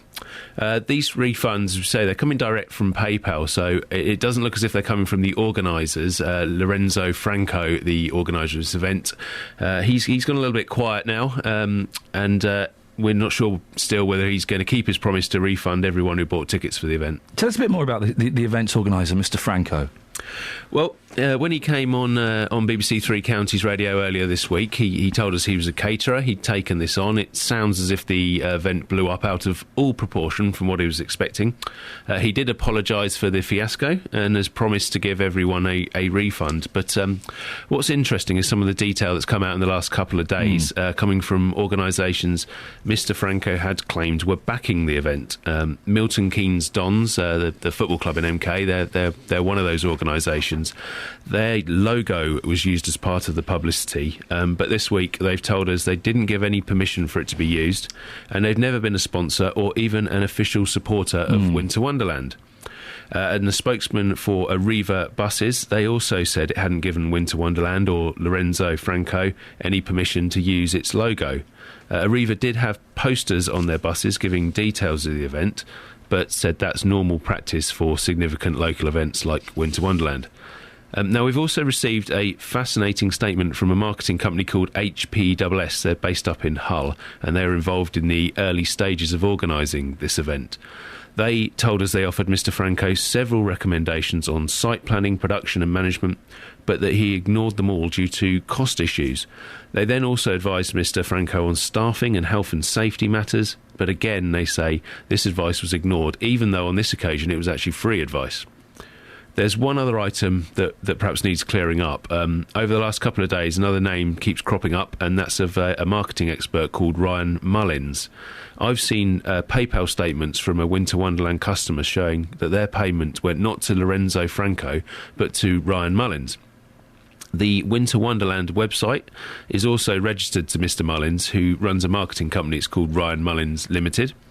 And on top of this, the BBC's seen an email from Mr Mullins' wife, Lorraine, who's also a director of that company. And this email's to another Winter Wonderland customer, talking to them before the event about a ticket transaction. And the email is signed Lorraine Mullins, Winter Wonderland MK. So we were asking questions, trying to get hold of Mr Mullins yesterday to find out exactly what his involvement was. We did, late last night, get a bit of a statement from him in the end, and he contacted us to say his company is merely retained by Mr Franco to create the Winter Wonderland website and digital marketing, and had no more involvement than that. Craig, thank you very much. We're joined now by Eleanor Arms. Good morning, Eleanor. Morning. Now, you're one of the people that's been affected by this. Yes. And you're pleased to hear that refunds are finally making their way back to people? Oh, extremely pleased. You know, this time of year, people don't have the extra cash to sort anything else out. So the fact that they're getting their money back is brilliant. Have you got yours back yet? I don't actually know, to be honest. Right. I haven't sort of had time yet to kind of worry about that side of it. It does seem frustrating. Well, it must seem frustrating, I would imagine, that the money is being refunded by PayPal. It's not being refunded by, as far as we know, by Lorenzo Franco yet. Indeed. I mean, I don't actually know what happens. Do PayPal then claim it off him? I'm not sure. But he needs to pay for this, one way or the other. Now, you and a group of other disgruntled parents who are upset by the Winter Wonderland fiasco, you've set up kind of a smaller event to try and bring back some Christmas cheer to Milton Keynes. You're trying to save Christmas, aren't you? Indeed we are, yeah. We've set up Mini Wonderland MK. You know, we are fully aware that we've got such a limited timescale to do this, hence Mini in the name. We're trying to keep it, you know, we're trying to go as big as we can, but be realistic about it. So tell me what's happening Saturday. What is the plan? OK, so this Saturday and Sunday coming, 10 till 4 at MK Ice in Milton Keynes. There will be Santa, Grotto, there is ice skating. MK Ice have kindly offered to honour all tickets for the ice skating where people have pre-booked to go ice skating at Winter Wonderland, sorry. And you've been appealing for help. We've been asking for help on this station. We've had a couple of, kind of very generous offers. What have people been doing to help you? Oh, anything and everything. We've had monetary donations, we've had gift donations, just general support, you know, words of kindness. We've had, donations from the general public. Quite a few of the bigger companies across Milton Keynes have really stepped up on this. It's great. So is it going to be a good event? Do you think you've managed to save Christmas? Oh, fantastic. I'm totally amazed at what we've done in the timescale we've got. You know, we're absolutely working around the clock. You know, we're not sleeping pretty much to get this done to, you know, bring Christmas back to Milton Keynes. Eleanor, listen, I wish you the very, very best of luck. Maybe we can have a chat on, if we don't speak to you tomorrow, maybe Justin can speak to you on Monday to find out how the weekend went. OK, brilliant. Can I just ask on air that anybody else that can give any sort of donation, whether that's monetary or gifts, we're still looking for help on this. You know, there's still items we need. Whatever the event will go ahead, but any help people can give us. And also anybody affected by this that was pre-booked to see Santa or indeed the ice skating, if they can get in contact with us, there are still spaces available. How do people get in touch? What's the email, phone number? OK, so we've got email address of miniwonderlandmk@gmail.com. Yep, miniwonderlandmk@gmail.com. Yeah, we've got a phone number, helpline phone number of 075 654 92018. And I guess you're kind of after toys and decorations, things like that? At the moment, we're after tinsel, toys for girls aged 11-12, T-shirts and sellotape, scissors, that type of thing. But literally anything people can give, whether it's a monetary donation, and then obviously we can go and get what we need. This is non-profit. We're not into making money. Anything left over will be going to MKI, who is a charity. Brilliant. Eleanor, listen, best of luck. If we don't speak to you tomorrow, have a great time, and I'm sure Justin will speak to you on Monday morning to find out exactly how that went. 08459 455 555. Across beds, hearts and bucks. This is Iain Lee. BBC Three Counties Radio.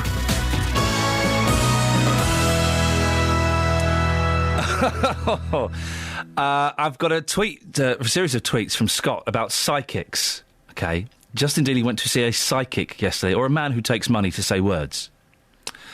Scott tweets. This goes over several tweets. My friend John went to a psychic randomly. They told him he was going to Ireland. He was going the next day. They also told him he would be asked to do something illegal whilst in Ireland, and he shouldn't do it. In Ireland, he was asked... Now, this is where I'm not sure I buy into this. In Ireland, he was asked to do a mission for the IRA. He went into the psychic on a whim, just walked in off the street. They had no knowledge of each other. How does that make you feel? That is all true, he then goes on to say. Is it? How do you get asked to do a mission for the IRA? How can that... There's an awful lot of stuff we don't know about that story. About the IRA? But what we do know is it comes from Scott and he's got form. He's got previous. I don't buy the psychic. I would love... Kelly, sorry, could you just type it just a little bit softer? OK.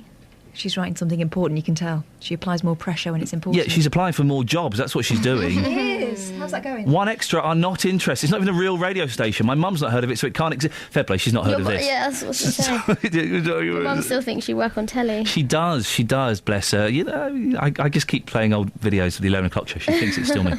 But do you believe in psychics, Kelly? Because you're a bit scatty and a bit ditzy, aren't you? Oh, brilliant, thanks. I've never been to see one. I've heard lots of stories. Some I think, oh, that could be true. Others I think, I could have told you that. Isn't it mad, though, in 2013, when... I bought a new computer yesterday, for goodness sakes. We live in the digital age, and yet people are still going to talk to old women looking into their balls. Crystal or otherwise. I saw an advert yesterday for an app that can do that, can tell you stuff that you didn't think anyone else knew. Really? Yeah, does that mean that's psychic? You believe in the stars, Kelly. You used to get us to read the stars after each show. Yeah, that was mainly a wind-down exercise. She's applying management techniques. She's good, isn't she? Yeah, thanks. Unorthodox, but good. 08459 455 555. Your psychic stories, please. Ever anything? I was listening to a programme on Radio 4 the other day when there were lots of sensible-sounding people and a couple who weren't, who were all talking about ghosts, right? And there was a fella who didn't believe in ghosts, OK? Didn't believe in ghosts. I thought, I'm with this guy. I'm with this old boy. He knows what he's talking about. I'm with him. And then someone mentioned using a Ouija board. And the fellow who didn't believe in ghosts... Oh, no, don't mess with those. Oh, very, very, very dangerous they are. Don't mess with those. What? 08459 455 555. Your psychic experiences, please. Travel news for beds, cards and bugs. BBC Three Counties Radio. The M25 clockwise has a lane blocked. That's just after junction 16 for the M40 by the viaduct after an accident. There's stationary traffic there between 16 back to 17 for Maple Cross. Anti-clockwise, things looking heavy between 19 for Watford and 16 for the M40. The M1 southbound still has a lane blocked at junction 11 for Dunstable Road after an accident. Queues on the approach there and also on the southbound entry and exit slip roads.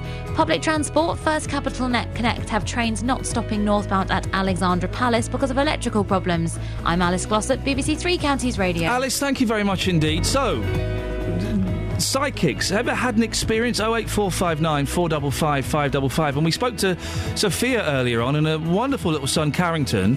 The doctor reported her to the police and social services. He believed she'd been beating him. He just had birthmarks on his back. Did the doctor do right? 08459 455 555. 7:30 exactly. Let's get the news and sport now. Here's Jane. Across beds, hearts and bugs. This is BBC Three Counties Radio.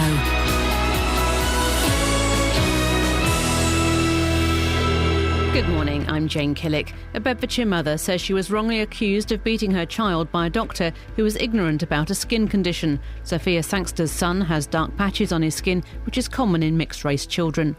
Police say a body believed to be that of the missing teenager, Jaden Parkinson, has been found in a recently disturbed grave in Oxfordshire. Police have spent a second night working at the cemetery of All Saints Church in Didcot. PayPal has confirmed it will refund all payments made to organisers of Milton Keynes Winter Wonderland. The event was cancelled last weekend after a string of complaints. The weather, feeling cold and breezy despite sunny spells, with a high of 7 Celsius. And a sport. And in football, Watford will aim to end a 9-match run without a win when they go to Ipswich this weekend in the Hornets' first game under new head coach Giuseppe Sagnino. He succeeds Gianfranco Zola at Vicarage Road. Our Watford commentator John Marks says there's no honeymoon period for the latest arrival at the club.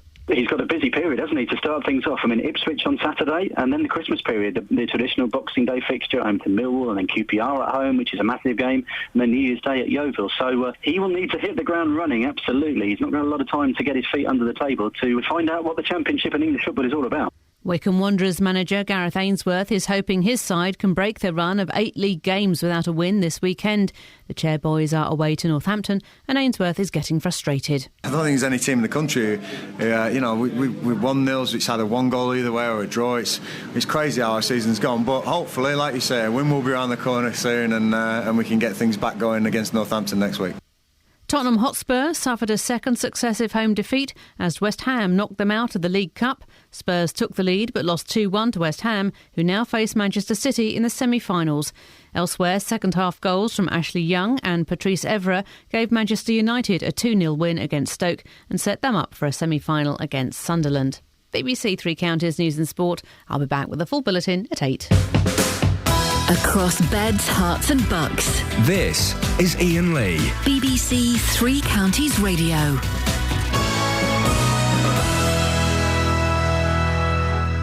08459 455 555 is the telephone number. We're taking your psychic stories today. I don't believe it. I don't believe it. I'd like to believe it. I don't believe it. It would be awesome if it was true. But you can't predict the future because it didn't happen yet. And you can't talk to dead people because once they're dead, they're dead. Joyce is in Leagrave. Morning, Joyce. Hello. Good morning, Joyce. Good morning. Sorry, I had to run and put the radio off. Good for you. Well done. No, don't run. Just take a gentle stroll. Oh, no, that's not my scene. Are you... Not your scene, man. Are you looking forward to Christmas, you old hipster? No. Oh. No, sorry to disappoint everybody. Oh. I do it for the sake of family, but in the past you've had so many bereavements. Yes. That I'm glad when it's all over. Oh, I'm sorry to hear that, Joyce. Because it was all November and December. We lost 3 or 4 of our loved ones, you know? That must make it really tough for you. Very. Anyway, yes. Moving on. Psychics. Yes. I went one day with a friend of mine. She said, "Oh, come on, I don't want to go on my own. Let's go to this spiritual healing something. It was a group, like a little cinema thing." Yes. And I said, "Oh, I don't know." Anyway, I did go with her. And during the course of the event that she was doing, she was saying, "Right, I'm going to go to this part of the room now." Yeah. And she sort of waved to our area, and it was about 10 rows up and about 6 to the left and the right. So it was quite good. And anyway, with that, she said, "Somewhere just there." And we looked, and we were all thinking, "Oh, no, it's not me." Yeah. And the next thing it was, she said, "Well, somebody just moved house, and there was this young teenager girl at the back of us." Oh, yeah. And she said, "I can see they've had lots of fun and laughter because she's fixing this article, like a bedroom, furniture or a chair or something." Some article, yes. Got it all together. Yeah. And she got standing up, ready to think, "Yes, it's all in the right place. I'll screw it together." Yeah. And the dog jumped off the bed and jumped on and moved it all. The psychic is saying this. She was telling this, and this girl's going, "Oh, that was me." She was going, So anyway, with that, she said also, she said, "Can you relate to it?" So she said, "Yes." And her mum was with her, I think, or somebody older. And she said, "And have you been down the garden yet?" And she said, "No, not yet."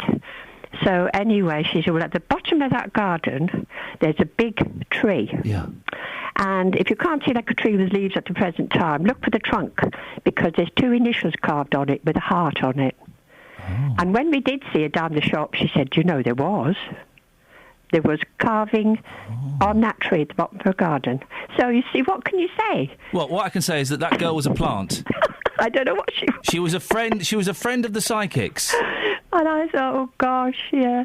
Yes, possibly it was. She was a friend of the psychics. Right. Or also, if there hadn't have been a heart on the tree, we'd have never known, would we? You have to think wouldn't. How many other stories that psychic said that evening that didn't come true, and maybe she got lucky with that one. I don't know, but anyway, it was quite a bit of a whiz that night, Justin, you heard Joyce's story. What do you reckon? I think that's a fantastic story. Again, it backs up that some people out there do have special powers, Ian. Do the special powers? Do you think that's it, Joyce? Well, I do. I think some people definitely have something like healing or sensual, spiritual. Doctors, you're thinking of Marvin Gaye and sexual healing. But come on, Ian, how else would that psychic have known about that heart and the initials? That is so specific, and that was absolutely spot on. You couldn't make that up if you tried. Joyce? Yes. I appreciate your call. Thank you very much indeed. I'm sorry that this time of year is so tough for you. 08459 455 555. The reason we're talking about this is the person I thought was my brother here at BBC Three Counties Radio, a very sensible, down-to-earth, materialistic, egotistical young man, Justin Dealey. You shocked all of us. The whole office went silent this morning. It was silent anyway because we were all really tired. Yeah. But it went even more silenter when you dropped the P-bomb. You said you'd been to see a psychic yesterday. I went to see a psychic yesterday. It was a thoroughly enjoyable afternoon out. Apparently, I'm going to have 3 children. I'm going to live in the countryside. I'm going to be doing more work with cameras. I'm going to be going to Australia. I'm going to be a model, apparently, in 2 years' time. Well, now we know it's bullshine. Oh, come on. Why? Because listen. A model? What kind of model? Hand model. Yeah, OK, fair play. Yes. Well, I think it was a good day out, and do you know what I do believe? I think there are obviously a lot of fraudsters out there, but I think there are people out there who genuinely have these special powers, who can predict what's going to happen in the future. You may think I'm mad for saying that, but that is my genuine belief. You've been speaking to the people of Beds, Herts and Bucks. What have they had to say for themselves? Yes. I've been asking people for their psychic stories, and Ian, here's what happened. Years ago I went, and there was some things they told me about what would happen in the future, and it did. Such as, can I ask? They said I would have 3 children. At the moment, at that time I had 2, and they said I'd have a little girl, and I said, oh, no, and I did. I've got 3 children. Wow. So you believe clearly then, don't you? Yes, but I get the mickey taken out of me. Why do people take the mickey out of you? I think because they don't want to believe it's true. At that time, when you had 2 children, you had no plans whatsoever to have another child at all. No, yeah. And it actually happened. It did, yes. Interesting. Yeah. Thank you so much for your time. Bye.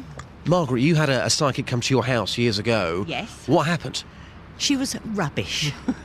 Absolute rubbish. Why was she rubbish? When she first walked in the door, there were about 10 of us. When she first walked in the door, she looked around and she said, somebody's lost a child, somebody's this, somebody's that. Spot on. Absolutely spot on. But then when it came to like the individual, she couldn't tell anybody anything. Nobody had a good reading. So you'd never go and see another one again? No. Because she could have been a fraud. There could be other people out there who are genuine, but you won't go off the back of that bad experience. But she advertises, and other people have been to see her and said she was really good. Anyone can do it, Just. I can do it on you. For example, I'm picking up an old tall gentleman who wears a hat, kind of like a sort of cap. Yes. Type thing, and his hair is very white. Yes. And he's saying, Justin, go. He's telling me to say to you, he's saying, go for it, just go for it. Thank you. But Ian, come on. There will be thousands of people listening to this right now who have been to see a psychic. You reckon? Yeah. Good luck. Maybe hundreds. But there will be a number of people listening to this right now who have been to see a psychic and something incredible has happened. They may feel embarrassed about phoning you. Hopefully they will do. But those people, I guarantee you, they are listening to you right now. There's a couple of comments from Facebook. Sarah says, I'm with Justin. It's a bit of fun as long as you don't take it too seriously. I saw one in New Zealand, an elderly woman in her own home, and she knew stuff I have no idea how. Exactly. Neil says, fools and their money. And, this is a good one. Drake says, I'm a psychic, and in 2014, I foresee Justin visiting a tanning salon. Thank you, Drake. Thank you. Yeah, could be something in it, eh? But you know what? If you look on TV, this Dynamo character, this magician... He's a magician, yeah. He is a magician, but, again, he's doing something, and you can't really make it... No, you can't make it up what he's doing. Well, He's doing magic tricks. They're tricks. But there's got to be something in again, reading somebody's mind. There has. There has. Justin, no! Yes! You've just lost the argument. I haven't. Give me an example of what you've seen Dynamo do that you think is magic, like walking on water. I can't think of an example. Can I just tell you, there is video footage of me somewhere, it may even be on YouTube, I have walked on water. I've walked on the Sea of Galilee. This is true. I have done this. But when he is sitting down, when he's talking to people, he's almost reading their minds. He's predicting what's going to happen next. Ian, I'm sorry, but there are people out there who know things that they shouldn't know. How do they know those things? You can't explain that. Richard, Justin, thank you very much. And David's going to Richard next. Justin, thank you. Seriously, I've walked on the Sea of Galilee. I'm not telling you how. I'll see if I can find the video link. It's somewhere on YouTube. But Dynamo's a magician. I've got magician friends. My friend Pete Hathaway, he's a brilliant magician. He's taller than me, right? And the stuff he can do with cards is amazing. And he can do that thing of you draw a picture and he can copy the picture and all of that. It's all magic tricks, sleight of hand. Richard's in Stevenage. Morning, Richard. Hi, Ian. How you doing? Yeah, I'm fine. What do you make of all this nonsense? Exactly that. It's just nonsense, isn't it? I can't believe that, like you said, in 2013, people are still believing in it. I mean, some psychics, in inverted commas, have been doing this for centuries, taking people's money and telling them stuff that they want to hear. But we hear stories, Richard, we've had a couple of stories this morning from Justin and from other people who have been told stuff that it's inexplicable how the psychic would have known that. How can we explain that? Well, it's like... You're talking about Dynamo, and people develop skills, you know, and they can read body language. They can extract answers from you by asking you particular questions. Yeah. Like if you ask a question like, your brother hasn't died, has he?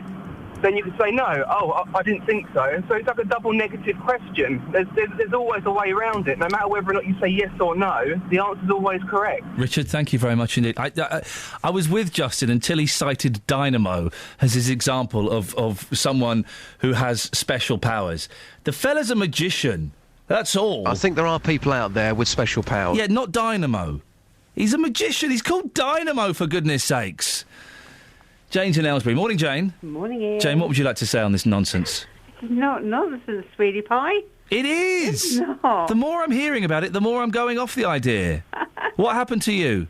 Right, my mum and me, I talk about 7 or 8 times a day, and most of the time we're picking up the phone at exactly the same time. Right. And I've dialed her and she's dialed me, and we... It's so true. I mean, people do have these powers, and... But hang on, your psychic experience is that you pick up... You call your mum... That's it. You call your mum, and that's psychic. Well, to pick up the phone exactly at the same time and dial each other at the same time... Yeah, I've done that. We don't know who's dialed each other, because we're just going to phone you, and we're picking up the phone at the same time. Oh.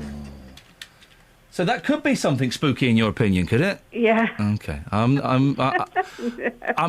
not buying it. No, you're not. I know you're not. I would like to buy it, but I can't buy it. Okay, there's one other thing. Go on then. Go on. Okay. Go on. Years ago. Yes. Right. When I was about 7 or 8, my mum went to a psychic. Oh yeah. And she said, "Oh, this one was amazing. You know, in about 30 years' time, I'm going to be getting a lot of money." In 30 years' time? Yes, yeah. Blimey, she's covering her back, isn't she? And she had this, oh God, UD, what's it, inserted, and it went wrong, and she claimed money, and she got £32,000, And was that 30 years later? It was, yeah. Jane, well, I feel we've learned a little bit more about your mother than we needed to, but thank you very much for that. You can't... In 30 years' time, you're going to get a load of money. The more I'm hearing, the more I'm going off this idea that psychics are real. 08459 455 555. Travel news for beds, cards and bugs. BBC Three Counties Radio. On the M25 clockwise, 2 lanes are blocked between 16 for the M40 and 17 for Maple Cross after an accident. Queues there going back to 15 for the M4. On the M1 southbound, a lane is blocked at junction 11 for Dunstable Road after an accident. Queues on the approach there and also on the southbound entry and exit Slip Road at the junction 11. In Uxbridge, the A40 westbound also blocked at the Swakeleys roundabout after an accident involving multiple vehicles. Queues back to Long Lane there. Public transport, First Capital Connect have trains not stopping northbound at Alexandra Palace because of electrical problems. I'm Alice Glossop, BBC Three Counties Radio. Alice, speak to you just before 8 o'clock. Right, 7:46. It's Thursday the 19th of December. I'm Iain Lee. These are your headlines on BBC Three Counties Radio. A Bedfordshire mother says she was accused of beating her child because a doctor didn't know about a skin condition that causes dark marks on mixed-race children. PayPal is to refund people who bought tickets to the cancelled Winter Wonderland event in Milton Keynes.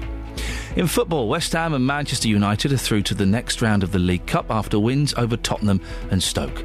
Coming up, taking more of your calls on psychics. 08459 455 555. It's a load of old guff, isn't it?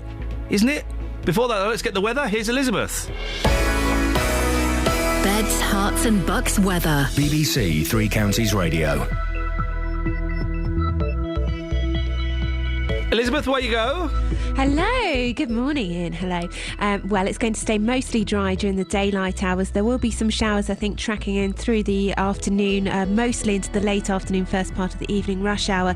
It is going to feel cooler today. Temperatures only between 5 and 7 degrees, 45 in Fahrenheit. But it should stay dry through the morning, as I said. There'll be some spells of sunshine around as well. So, the weather not too bad for most of the day anyway. But as we head into the evening rush hour, there is the chance that on this band of showers we could see something a little bit wintry fall out of the sky, particularly over the tops of the hills, of course, over the Chilterns. We may just see a little bit of wet snow, most of it to lower levels, though falling as rain. The band of showers pushing off out to the east through the evening, leaving behind it clearing skies, light winds, and of course the colder air. So we could well see some icy stretches on the roads and the pavements into tomorrow morning. It will be a cooler night tonight than it has been recently. Temperatures down to 1 or 2 degrees, even in many of the towns. Tomorrow, dry and bright, some sunshine around as well, but it will turn wet and windy on Friday evening, and that's where it's going to stay, I'm afraid, for Saturday. I think a little bit brighter on Sunday. That's the forecast, Ian. Oh man, I've just seen what the next caller has to say. You have to just stay. Don't go anywhere for the next couple of minutes, please. Every weekday morning from 9. That's ghastly. It's absolutely disgraceful. Don't talk about morals because he doesn't care about the man in the street. The biggest local talking points. I found out a couple of hours later it was a murder. But over the phone, they phoned me up and told me. I don't know why you're picking on that man. The JVS Show. I feel it's out of place in this country. Let me be really frankly honest with you. Local government and government are doing a good job-ish. I never call in, but I feel so passionate about this topic. The JVS Show. Weekdays from 9. BBC Three Counties Radio. Hell mess. 08459 455 555. Jenny's in Milton Keynes. Morning, Jenny. Good morning, Ian. Tell me about your psychic experience, please. Well, it was a really wonderful experience. It's happened twice, and I think, yes, there are some fake ones about. Yes. The two that I speak to have been really, really true. Okay. I go back 17 years ago. Yes. I was going through a very, very bad divorce with my first husband, and my friend, she was training to be a clairvoyant, and she said to me, would you like a read? She didn't charge me anything. Training to be a clairvoyant? How do you train to be? Surely you have the gift or not? Yes, she did have the gift. The gift. She said to me, can you give me something, something of yours? And she said, yes. She said, yes. She said, you're going to meet, there's two gentlemen, she said. Oh. There's two gentlemen. One's got a lot of money. Yep. And one's a little bit older. It's as if they're going to pick you up from the gutter. She said, but you're going to choose the older one. And I said, oh, yeah. She said, it's not going to be a very, very long marriage, but it is planned for you. Yeah. It is planned. The spirits are planning for you. She said, I can see them holding your hands. And she said, you're going to this older gentleman. He's going to be really, really, really good. She said, you're never going to get one as good as that. So I didn't believe her. I thought it was a load of old, Yes. And anyway, I went to a dance. My friend said, well, as you're going to a rough do, would you like to go to the dance? And I said, oh, yes, please. It'd be nice, wouldn't it? Yeah. So I went to dance. Yes. And this gentleman, very nice, tall, elderly gentleman, came up and asked me to dance. Oh, hello. And I said to my friend, I said, there's something special about that. When I said, I don't know what it is. Anyway, as time went on, he asked me to dance, he asked me out, and we were getting on very, very well together. I bet you were, yes. And he said, we lived together for 15 wonderful years. I had 15 wonderful years of my life. Yes. And I got married. I would have been married 3 years last year. But sadly, he died in 2012. I'm sorry to hear that. And I miss him very, very much. And he was really, really wonderful. You went to a reading at a carvery? Yes, they had. Yes, a carvery. Where yes, they had special spiritual team. In a carvery. Yes. Carvery doesn't seem. That's where they just serve lots of meat, isn't it? Yes, and then it was a pub as well. It doesn't sound a very spiritual place. A carvery. It wasn't, but it was very. It was. I can't advertise, else I'd tell you where it was. Was it a Burnley Inn? It was a the Shenley Inn. Okay, well, it's fine. It's okay. Anyway, I had a clairvoyant reading, and I was a bit worried. I thought, well, I wonder, I know that he died, and I didn't know if anything happened. Anyway, there's this clairvoyant. She says to me, well, have you got something that, your husband gave you? And I said, yes, I gave him my pink ring. And do you know, I've got a pink ring which he bought me. Wow. And he said, without a word of a lie... You gave that to the psychic? Yes, just to see, and without a word of a lie, his spirit, he came right through to me. She described him to a T. She said he's slightly spent, he's got has back problems and pointed toe, and he's pointing at your knee. I've never seen this woman before, and it's true. I've had 3 knee replacements and 1 hip replacement, and at the particular time, it was playing me up a little bit. Yeah. And wow. And he mentioned your husband's got had a manky toe. Yes, he said, because he had a septic toe. Septic toe? He did that. I've got their second album somewhere. Septic toe? He had a septic toe, and I've never seen this from. How the hell she knew, I never knew. And I had to think about it, because it was some time ago, and I thought, oh, yes, he did have a septic toe, and he asked me, she said he's pointing at his toe. And so you're in a carvery, and the psychic found out about your husband's septic toe just simply by looking and holding your pink ring? Yes, and... Incredible. It was really incredible. Incredible. I mean, I know there are some, but everything. She also said that I'm going to meet another gentleman, but she gave the wrong time. But Jenny, we have to end it there because we have time. But absolutely marvellous. What a wonderful story. Thank you. Sorry for the loss of your husband, but well, I guess that evening in that carvery, perhaps you felt a lot closer to him and his toe. Wonderful. 08459 455 555. Your psychic stories, please. Now, today the proposal for a high-speed rail line through Buckinghamshire will be discussed in the House of Commons again. No, stick with me, though. Because another report, this time entitled High-Speed Rail on Track, will argue HS2 is needed to increase rail capacity in the long term. Opponents like the former Cabinet Minister and Amersham and Chesham MP Cheryl Gillan have already accused the committee of a lack of critical analysis and a bias towards government spin. I'm joined by the leader of Buckinghamshire County Council, Martin Tett. Good morning to you, Martin. Hello, Ian. Good morning. You must be so happy to be given more reports to read. Yeah, another week, another report. It seems like this whole project is kind of being bulldozed through and opponents' voices are being brushed aside. Is that fair? Oh, would I say that? I think you've put your finger right on the nail there. I mean, this TSB, the Transport Select Committee, is an absolute whitewash job, to be honest with you. 2 years ago, I appeared before that and gave evidence. It was a very balanced committee. I think they came out with a pretty good report. They actually came within one vote of recommending the whole thing was put on pause. This time, the committee didn't have anyone who was opposed to the project appear before it. It seems to have accepted all of the government's line completely, and that's reflected in its report today. Do you concede, though, that a long-term increase in the capacity of the railway is needed? Yes, I do, but, and there's a big but on this, they've analysed, well, they are deliberately, I believe, analysing the problem incorrectly. Where the capacity is required is on the commuter network. and I don't want to get too technical, but if you want to get a train seat in from somewhere like Milton Keynes or Northampton or even Hemel Hempstead, it can be very difficult, and that applies to all of the big suburban routes into the big cities. That is a commuter problem. It is not an intercity capacity problem. And the intercity capacity problem can be solved very quickly, very cheaply, at something like a tenth of the cost of high-speed rail. And that will also free up capacity for the commuter routes. So there is a problem. It's commuter capacity, but it's not the one that high-speed rail is addressing. We heard earlier this week, Martin, of plans to build the line from the north down as well as the south up. Does that make sense? If they were going to do it, and I think the business case for spending £50 billion of hard-pressed taxpayers' money just is not made, quite frankly, and there are vastly better ways of spending £50 billion, as I'm sure anyone listening to this programme will tell you. If they're going to do it, then clearly linking up the northern cities is by far the best thing to do, because that's where we need jobs and growth. We need to revitalise those northern cities. Simply sucking more growth down to London just doesn't make sense. What's the next stage, Martin? Do you think you have any hope of preventing this scheme from actually happening? Well, it's absolutely clear that the Department for Transport wants this to go ahead. I mean, they're just bulldozing through all of the arguments against. They won't listen. There is a judicial review that's gone to the Supreme Court that's still outstanding. The fact that it was due out at the end of November but hasn't yet reported is interesting, because it could mean they are not in agreement, and it could mean it's referred to Europe. Martin, thanks very much for your time this morning. Leader of Buckinghamshire County Council, Martin Tett. Christmas time. La la la la la, it's Christmas time. Oh, la la la la la, it's Christmas time. La la la la la. Local and vocal across Beds, Herts and Bucks. This is Iain Lee. BBC Three Counties Radio. Got some texts here. Oh, let me just quickly, before we go to the psychic text, let me just read this text out about the Wonderland. Mini Wonderland. These people want it both ways, says John from Datchworth.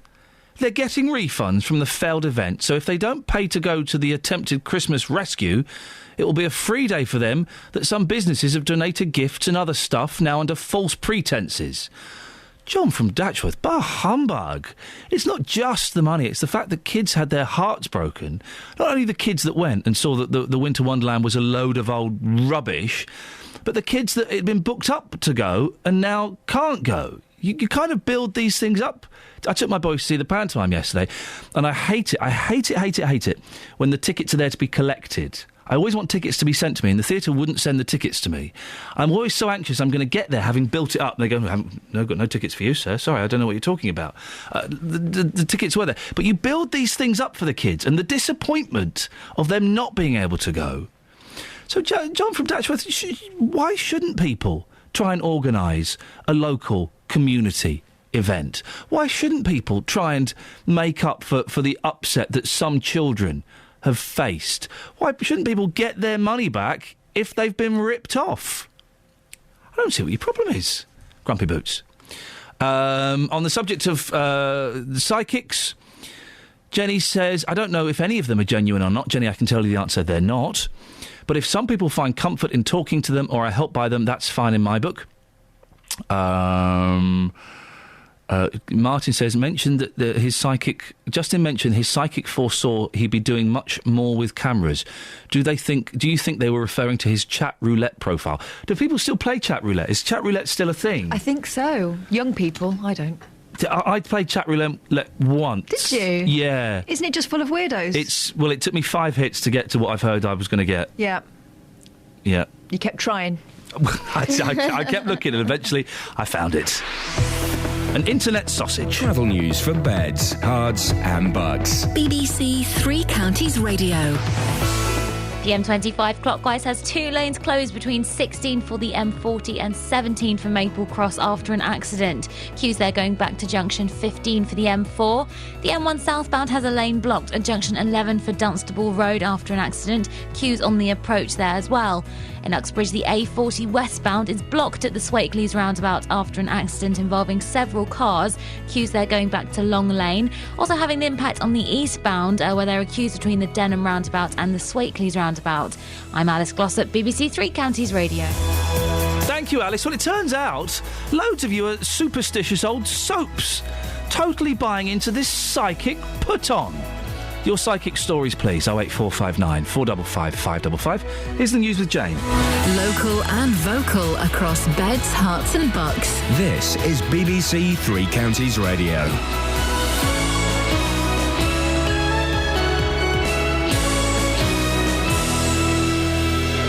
It's 8 o'clock. I'm Jane Killick. The headlines. Bedfordshire mother wrongly accused of abuse because of her son's skin condition. A body believed to be that of missing Oxfordshire teenager has been found, and a satellite built by Stevenage-based Astrium is launched this morning. BBC Three Counties Radio. A mother from Bedfordshire says a doctor's ignorance led to her being accused of beating her child. Sophia Sangster's 2-year-old has markings on his skin common to mixed-race children, which the doctor thought was bruises, and called police and social services. They sent him to hospital where a consultant confirmed he had the skin condition Mongolian blue spot. Sophia says the accusations were very stressful. Putting my children through that trauma, and then not only that, now that the social services are involved, that will be also a little black spot against my name. A man's due to appear at St Albans Crown Court today, accused of murdering his 11-year-old daughter. 52-year-old Simon Thompson is accused of strangling Rebecca in Bushey on the 22nd of July. Police say a body believed to be that of the missing teenager, Jaden Parkinson, has been found in a disturbed grave in Oxfordshire. The body was discovered in a recently disturbed grave at All Saints Church in Didcot. 17-year-old Jaden went missing after leaving Didcot railway station 2 weeks ago. Campaigners calling for police officers in Luton to wear video cameras say they've had a positive response from the council. A meeting was held yesterday with a group formed after Liam Briggs died in police custody. Committee member Glenn Jenkins was pleased with the outcome. I've got to say that the response from the Labour group and the Liberal group who were there, the representatives were both very supportive. They're going to take it to the council for a motion of support, which we hope and expect would come through. Everybody seems generally to accept that this is a good way forward. PayPal has confirmed it will refund all payments made to organisers of Milton Keynes Winter Wonderland. The event was cancelled last weekend after just one day, following reports of a tiny plastic ice rink, smoking elves and a Santa who was wearing a Poundland-style costume. A satellite built by Stevenage-based Astrium is being launched into orbit this morning. It's carrying the biggest array of imaging sensors ever flown into space. They were developed by scientists from the Open University. Lee Agnew has the details. The satellite will be used by the European Space Agency to take pictures of the stars that make up the Milky Way. It's been photographed before, but sensors on board the Gaia satellite can take images containing 1 billion pixels. It will create the most detailed map of the centre of our galaxy ever produced. The sensors have taken 16 years to build, and its data will keep astronomers busy for at least the next 2 decades. In football, West Ham beat Tottenham 2-1 and Manchester United beat Stoke 2-0 to get through to the semi-finals of the League Cup. And the weather, largely dry with sunny spells, feeling cold and breezy with a high of 7 Celsius. And get the latest news and sport online at bbc.co.uk/3 counties. BBC Three Counties Radio's big tour of Beds, Herts and Bucks. Nice, friendly town, slightly old-fashioned, but, nice atmosphere, safe place to be. All this week in Buckingham. Well, it looks like a historic town. Not too alive, but quite all right. Buckingham is a real nice, friendly town. The big tour of Beds, Herts and Bucks. All this week in Buckingham. BBC Three Counties Radio.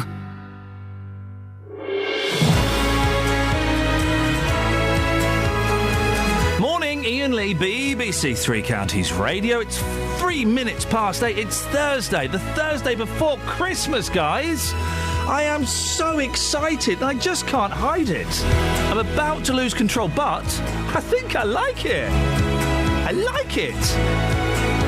Lots to talk about on the show this morning. I'll give you the contact details in a little bit. We've been talking an incredible story, a Bedfordshire mum who's got in touch with us at 3CR to tell us how a visit to the GP ended up with her getting a visit from the police and social services. The doctor mistook her son's condition for bruising and reported her. Well, she's very upset, rightfully so, but did the doctor do right? When we're hearing all these stories of children who are slipping through the net and ending up in terrible situations, was the doctor right to be overcautious? We got good news for the families caught up in the Milton Keynes Winter Wonderland fiasco. And Justin Dealey, man of science or man of God, he went to see a psychic yesterday. He handed over 35 notes for the pleasure. It turns out a lot of you are superstitious old soaps yourselves. Facebook.com/BBC3CR. 81333, start your text 3CR. Or, and this is the best way to do it, give me a call, 08459 455 555. Across beds, hearts and bucks. This is BBC Three Counties Radio. Now, I always, not always, obviously, that'll be a rather dull show, but very frequently I ask you to send in your stories. To either email me, Iain.lee, IAIN.LEE at bbc.co.uk, or give us a call here, or get in touch somehow with your stories, big or small. And this week we took a quite an incredible call. Sophia Sangster from Bedfordshire got in touch with BBC Three Counties Radio to tell us how a simple visit to the doctors led her to being accused of hurting her son.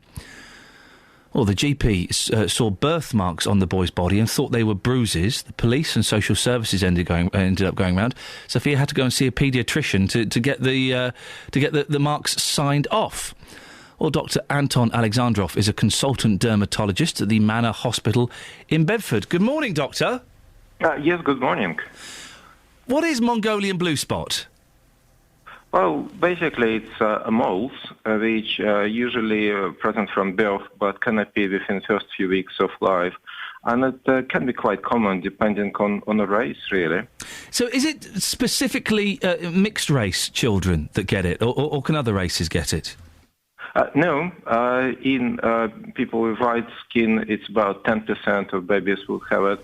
But it can go up to 90% in people with Asian skin or Mongolian race. Is it possible that someone who didn't know about this could mistake it for bruising?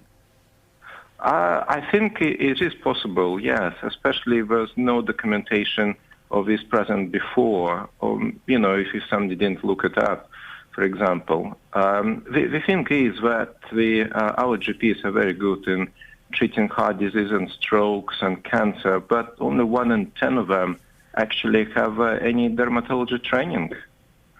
Would you like to see that figure increased? Certainly. This is what we're fighting all the way. It was in the notes that this child had this skin condition. It would seem odd, wouldn't it, for a doctor not to have referred to those notes? Yeah, it seems, but I can't really comment without looking into the notes and so on. But I think the baseline here is that our GPs need more training during the medical school in skin conditions. It's all very good, treating cancer and strokes, which is very, very, very important. But skin conditions are a very common complaint, unfortunately. Doctor, I appreciate your time this morning. Thank you. Dr. Anton Alexandrov, consultant dermatologist at the Manor Hospital in Bedford. This is Iain Lee on BBC Three Counties Radio. So, a quick question. The doctor that reported it to the police and the social services, do you think he did the right thing? The mum obviously very upset to get a visit from the police, as you would be. And the social services saying, we've heard reports you've been hitting your child. You would be. But did the doctor do the right thing? Isn't it good that the police and the social services got involved? Because obviously Sophia hadn't been hitting Carrington. But there are some people that do beat their children. And if a doctor is suspicious, don't they have to get involved and report their suspicions to the authorities? 08459 455 555. Did the doctor do the right thing? Maybe you've had a visit from the police or the social services. Because I think they have to get involved, don't they, if you take a kiddie into hospital with a broken arm or something. I think they kind of... Someone kind of comes and has a little awkward chat with you, don't they? Have you had that? How did that make you feel? 08459 455 555. Psychic experiences, psychic stories as well this morning. Justin Dealey, J-Dog himself, went to see a psychic yesterday. And he was telling us this morning that the psychic got a few things right and told him a few good things. I don't buy into this. I'd love it. If you're a psychic, phone up, do a reading now. I can't do it over the phone. OK, I'll come and meet you somewhere. Where? Oh, yeah, I can't, busy then. 08459 455 555. Mary's in Borehamwood. Morning, Mary. Hi, you are funny, I must admit, you are funny. Right, okay, what happened, my friend was having a bit of a bad patch with her boyfriend, and she asked me to go to one of these readings, but it's £2 to get in. There's about 30 people there. Oh. And then they had like a table at the very front, and then they said a few prayers, and then the lady stood up and sort of called different people in the people in the audience. That was different questions and told them different things. Yeah. That was over, so my friend said in one room, side of the room, they had like a hands-on healer, and on the far side of the room, they had a tarot reader. So she said, I'm going to go to the tarot reader to see if there's anything about my boyfriend. That's off you go. So I said to her, come on, Caroline, I'm going to have to go because my daughter's babysitting. Well, the tarot reader said to me, oh, my God, she said, aren't you like your mother? I'm like, sorry? She said, your mum's behind you, she said, and you are the image of her. And I thought, oh, a load of crap. And she said, I need to ask you a question. So I said, go on, what's that? She said, your mum said, can you please put all the photographs back because she can't see you anymore? So I'm like, what do you mean?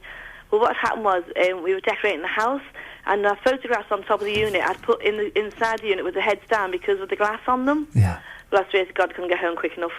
I got up and put all my photographs of my mum back on the wall. Was your mum... she passed away, had she? Yes, yes. Okay. About 4 or 5 years after she'd passed away. So that freaked you out, did it? Oh, my God, it freaked me out like no tomorrow. Who would know that my photographs were upside down and my mum couldn't see? She just said, your mum can't see anymore.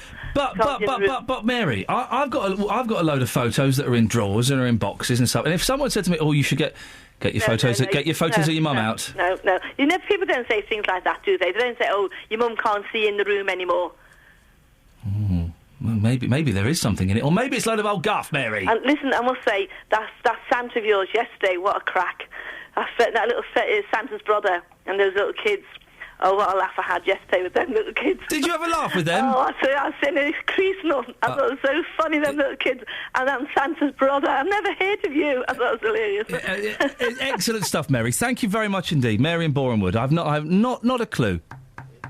Not a clue there. But wonderful. Here's something. I used to read tarot cards. Did you? I used to believe in all that stuff when I was a child. Well, we all did, didn't we? When I was 17, 18, 19, 20, 21, I believed in all that stuff, and I used to read tarot cards. I think I've told you this before, haven't I? I went on a crystal healing course. You have told me this. I went to a middle-aged mum's house with a load of other middle-aged mums. I was the cute young guy, and we learnt how to heal with crystals. We learnt, I'm embarrassed even saying this, we learnt how to read each other's auras and other made-up stuff like that. And I'm there, and I'm doing it, and I'm believing it. Could you see auras then, or were you just making it up? I could feel them. I thought I could feel them. Yeah. I thought I could feel auras. Can I feel yours? No, you certainly can't. That's disappointing. 08459 455 555. Linda's in Watford. Morning, Linda. Good morning. Linda, what would you like to say?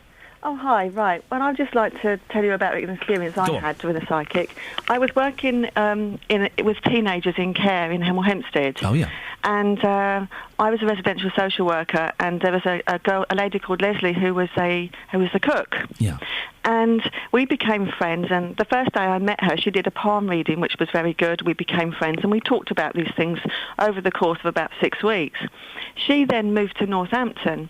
We stayed in contact, and every now and again, I live in Watford, so we'd meet up. Yeah. Anyway, long story short, I replaced my car with a 3-year-old Ford KA. Yeah. And when we agreed to meet up, she came down from Northampton and she wouldn't get in my car. She had a beaten-up old station wagon, but she wouldn't get in my car, so I kind of said, why? Yeah, that was very rude. How rude of her. And she said, she said there's something wrong with it. And she'd been so right in a few other readings she'd given me before, I took it seriously.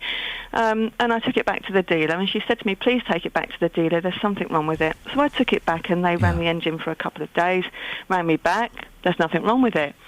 My job then changed, and I was working at Chase Farm Hospital in Enfield. I was going on the M25 every day. Of course. And she rang me 2 or 3 times in the space of 2 weeks and said, you can't be driving that car, there is something wrong with it. She drove down from Northampton without planning to meet me, and she just came into my house, walked through the front door. I find her so annoying. She grabbed my keys. But she's a good friend. I mean, not many friends. I mean, she really stuck by me with this one. She was persistent, and she took the keys. She stormed in and took your car keys? She came into my house, didn't even say good morning. How rude. Hello, how are you? Just grabbed my keys. She went to the driver's side, opened the door. She just pulled up the rubber mat, and all my brake seals, all the oil had leaked all over the carpet. So my brakes I would have had no brakes in a certain amount of time. So hang on a second. Are you suggesting, Linda, that she sabotaged your brakes so that it looked like she was right all along? Are you kidding me? She didn't know how to do that. So is this genuine? Because I really... No, I wouldn't lie about something like this. I am a spiritualist myself since then. I mean, she said to me, one day you'll be doing this. Yeah. Because we talked about how did you do that, how did you know, she wasn't going to say, I saw you in a car accident. No. But somehow she knew. Years later, I've had many experiences myself, and I take it seriously now. Yeah. And there are always going to be phonies out there that spoil the situation for the genuine psychics that do this. Lots of us do it for nothing. Linda, can you do me? The psychic me? Well, if you want, you need just to find. You always go by a recommendation, like you do in life with anything. Yeah. I've had readings done, and I've had some that have been very poor, and I've had some very genuine ones. I actually dated a medium once, and we were meant to meet on a Friday night. Yeah. And I was having a lot. There was a lot of 2 birthdays in our office in 1 week, and I'd had quiche Wednesday, quiche Thursday, and I couldn't face pizza Friday night. Now I was meeting with him at his house for pizza. Yeah. And I just couldn't face it. So on the Friday evening, I jumped in my car, and I thought, I'll do a quick detour. Yeah. I really fancy chicken. I don't want pizza, I want chicken. Chicken on a Friday, and yeah, that was my exact thought. I don't want pizza, I want chicken. I want pizza, I want chicken. When I got to his house, he pulled up at the same time as me, and he was meant to have been home. Yeah. He got out of the car with a Tesco's carrier bag. Sorry. That's all right, that doesn't He got matter. out of the car with a carrier bag. From Tesco's, yes. And I said, no, I've done it now. Where have you been? And he Tesco's. said, you didn't want pizza, you wanted chicken. No, Linda, no! Oh, it's spooky, isn't it? Travel news for beds, cards and bugs. BBC Three Counties Radio. On the M25 clockwise, 2 lanes are closed between 16 for the M40 and 17 for Maple Cross. That's after an accident, and there's recovery work going on there after a fuel spillage. Queues going back to junction 15 for the M4. The M1 southbound still has a lane blocked at junction 11 for the Dunstable Road. That's after an accident. Congestion there going back to the Toddington services. In Uxbridge, the A40 westbound is blocked at the Swakeleys roundabout after an accident involving several cars. Queues there going back to the Target roundabout. Public transport has no reported problems. I'm Alice Glossop, BBC Three Counties Radio. Alice, thank you very much. 8:17, Thursday the 19th of December. I'm Iain Lee. These are your headlines on BBC Three Counties Radio. A Bedfordshire mother was wrongly accused of beating her son because a doctor didn't know about a skin condition that affects mixed-race children. Police say a body believed to be that of the missing teenager Jaden Parkinson has been found in a recently disturbed grave in Oxfordshire. In football, West Ham and Manchester United are through to the next round of the League Cup after wins over Tottenham and Stoke. This morning, the weather, drier with sunny periods and blustery showers this afternoon. More of your calls on psychics. And also, was that doctor right to have reported a mum to the police and social services after he saw what he thought were bruises on her body? 08459 455 555. BBC Three Counties Radio.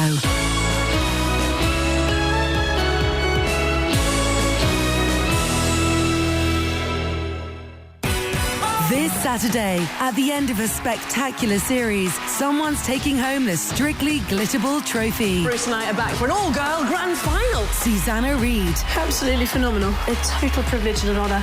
Abby Clancy. I don't want it to end. It's been the most amazing experience. Natalie Gumedi. Every week you come out and it just feels so special. And Sophie Ellis-Bextor. Overwhelming. This is a big deal. Let's skip to the good bit. Our 4 female finalists compete to be the champion of 2013.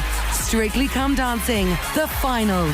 Saturday night at 6:30 on BBC One and BBC One HD. I'm busy then. Jonathan Vernon-Smith is here. Good morning. Good morning to you. You're sounding a bit better. Oh, am I? Yes. Oh, good. I'm still feeling a little chesty, actually. You sound much better. Do I? Thanks very much. I had just a little bit of... You got that nice little bit of gravel in your voice. Yeah. Got a bit touch of the Jimmy Youngs. Yeah, Jimmy. Oh, welcome to you. Jimmy Young was great. He used to have a grocer on. Yes. So we're just talking about the price of vegetables, I seem to remember. My mum used to love it. Yeah. Just about vegetables. Yeah, well, that still goes on at another radio station, you know. I Really? know. Yes. Every Friday, a gentleman turns up and he talks about fruit and vegetables. You're missing out on a trick there, mate. You reckon I should do this? Totally, you should. Well, people are interested in the price of fruit and veg. Does it fluctuate that much these days? To be honest, I couldn't tell you. No. I couldn't tell you. I probably don't eat enough fruit and veg. That's why I couldn't tell you. All I know is my melons have been the same price for years. Beautiful melons they are as well. What's on your show this morning?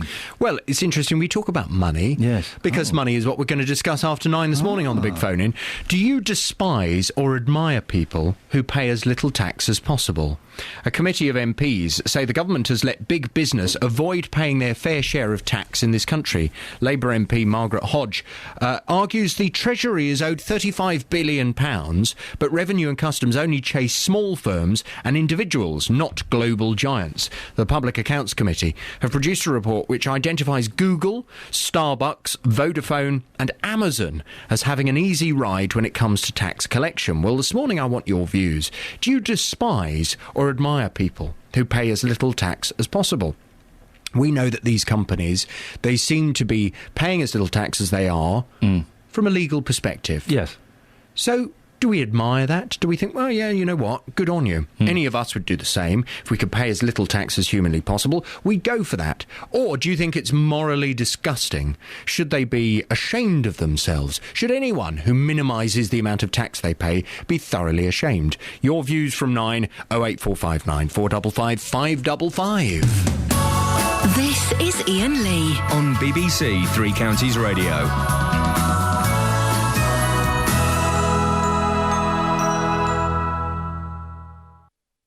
Sorry, I was having a discussion there with Jonathan Vernon-Smith off air. That was for our ears only. Now, this morning, we've a cracking story. Sophia Sangster from Bedfordshire got in touch with us to tell us about how she took her boy to the doctors for a cold. He noticed some marks on her, on the boy, and reported it to the police and social services. She was accused of beating her son. Now, they were Mongolian blue spots, which mixed-race children are particularly prone to. Birthmarks, basically. Paul's in Dunstable. Morning, Paul. Good morning. Did the doctor do the right thing by reporting this child to the authorities? Well, I think that the doctor's got a duty of care and he has to make the right decisions when it comes to diagnosis. But I think something like Mongolian blue spot is very, very common. My children are mixed race, and the first time I saw them, I made inquiries with the doctors at the hospital when they were first born, they were twins, and they said it's very, very common. They'll fade, and they have faded. Some people's fade and some don't. But I think that if the doctor didn't know, maybe he should have looked for a second opinion. Should we expect GPs to know about this? You say it's common. I'd never heard of it before, and lots of people in the office hadn't heard of it necessarily before yesterday. Would you expect a GP to know about it? I would say yes. I mean, look at how many years of training a doctor has to do, almost 7 years. I think the doctor should have known about this. There's other conditions that are common to people, people of colour, Caucasian people and Asian people. There's a condition called keloids that people may or may not know about. But I think conditions such as this, doctors should know about it, because, the Three Counties is made up of people of different ethnic backgrounds, and doctors should know about these conditions. We hear so many stories, though, Paul, don't we, in the papers, of social services and the medical profession letting children slip through the net, and these children die tragically because they are being abused. Shouldn't we be applauding doctors for erring on the side of caution, being overly cautious? I don't know about overly cautious. As I said earlier, the doctor has a duty of care to ensure that, his patients are properly diagnosed. And I'm sure if the doctor didn't know about that, why didn't he make inquiries with some of his other colleagues or medical journals, just to see exactly what he was dealing with? Paul, thank you very much indeed. 08459 455 555 is the phone number, if you want to have your say on that. It's a tough position for doctors to be in, isn't it? We've got some texts. John from Datchworth. Doctors are stuck in a situation where they will be or are going to be wrong, whatever they do. Children are important, and we should make sure they come top of our priority. Better to be safe than sorry. Isn't it? Isn't it better to be safe than sorry? Iain says the trouble is that when social services get involved, they are so scared of another baby P that they will frequently fabricate evidence to fit their prejudice. And Ola from Chestnut says, no, the doctor did the wrong thing. He should have consulted the child's parents before blowing the alarm. He should be punished for putting the mother in stress. 08459 455 555. Now, as we know, it was supposed to be the perfect pre-Christmas treat for children, but Milton Keynes' Winter Wonderland left many people out in the cold. All week we've been hearing stories of its plastic ice rink, smoking elves, and rather slim and pathetic-looking Father Christmases. So if you paid out only to be left disappointed, have you got your money back? Well, Catherine Collins is one of the parents who did pay to go. Morning, Catherine. Hi. Catherine, how much money did you pay? £48 it was. And what exactly was that £48 for? How many people were going? It was for 3 tickets to the circus, so me, my husband Deck and Lacey, our daughter, and then 3 tickets to the ice skating rink. And have you managed to get a refund? Yes, yeah, we got it in full yesterday, and it's gone back in the PayPal account, and that's cleared already. It cleared really quick. Fantastic. So you got the refund even though you used the tickets and enjoyed the circus? Yeah. Yes, that's what we were worried about, is that we wouldn't get anything back because we'd been. But obviously, I think because we were there and we experienced how awful it was, I think, obviously, without our experience, a lot of other people would have gone as well. And how did you get it? Because I know sometimes with PayPal payments, you don't always know they've gone in. Did you get an email saying it had gone in, or did you have to check? Yeah, I got an email yesterday morning, and I checked straight away, and the money was already there when I checked. But I did get an email from the resolution centre to say it was back in. So that must be a great relief. How disappointing was the experience for you and the kids? It was really disappointing. Yeah. It wasn't what you expected it to be. I don't think anybody expected it to be Hyde Park, but you expected maybe a Christmas tree or a bit of tinsel at least. So yeah, it was unbelievable. Well, the website did say something along the lines of experience a Hyde Park type extravaganza in Milton Keynes. All of the pictures, everything like that, it looked incredible on the website, and you got there and it was just a muddy field. It's a tough one, isn't it? Because I have booked stuff online, and websites make things look great, but it's really easy to knock up a decent website these days. Are you going to be more cautious next time and you try and book an event for the family? Yeah, I don't think I'd ever chance another event like that. I think if we're going to do something, I would go somewhere like Hyde Park where it's trusted and, it's got a reputation to it already. I think I'll be really cautious of going to the first-time event again, yeah. Catherine, thank you very much. It's Catherine Collins, who's received a refund. So those who paid by PayPal are going to get a refund. It's coming from PayPal. The refund isn't coming from Mr. Franco, the gentleman who claims he organised the event. So he's still got the cash in a secure bank account, whatever that means. That's the line he was trotting out on 3CR the other day. Oh, yeah, the money, it's in a secure bank account. What does that mean? I would like to think all bank accounts are secure. 08459 455 555 is the telephone number if you want to have your say on that. We're also talking about the mum who was investigated by the police and social services. The doctor reported that she'd been beating her son. He just had birthmarks on his body. Did the doctor do the right thing? And also, after Justin Dealey, a man who, well, until about 5:30 this morning, I had ultimate respect for. He came in this morning and said, right, guys, I went to a psychic yesterday. What? Justin Dealey, man of science, man of 1984, went to a psychic? And he buys into this. I would love to. In the new year, I'll tell you what we'll do in the new year. I'll pop out and go and see a psychic and we'll record it. We'll do a nice little package for the show. How's about that? Maybe we'll sort that out at some point in the new year. But I would love to believe in it. I would love to buy into it. But I just can't because, I like facts and evidence. Give me your stories. 08459 455 555. And if you are a psychic and you'd like me to pop round in the new year, do get in touch. I come with open mind and closed heart. Travel news for beds, cards and bugs. BBC Three Counties Radio.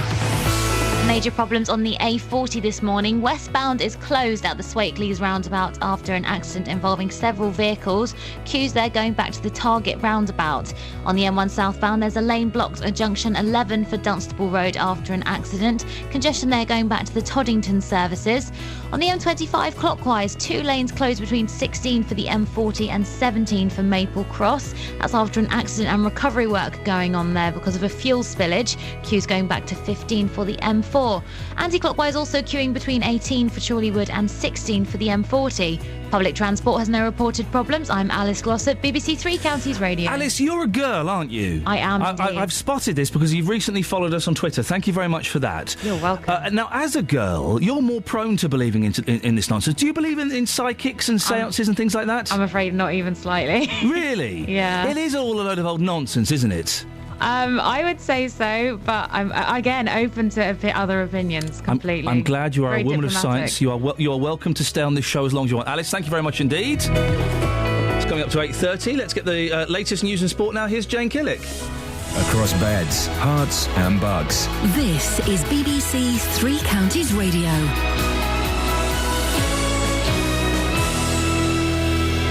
Good morning. The headlines. A Bedfordshire mother says she was wrongly accused of beating her child by a doctor who was ignorant about a skin condition. Sophia Sangster's son has dark patches on his skin, which is common in mixed-race children. Police say a body believed to be that of the missing teenager Jaden Parkinson has been found in a recently disturbed grave in Oxfordshire. Police have spent a second night working at the cemetery of All Saints Church in Didcot. PayPal has confirmed it will refund all payments made to organisers of Milton Keynes Winter Wonderland. The event was cancelled last weekend after a string of complaints. The weather feeling cold and breezy despite sunny spells with a high of 7 Celsius.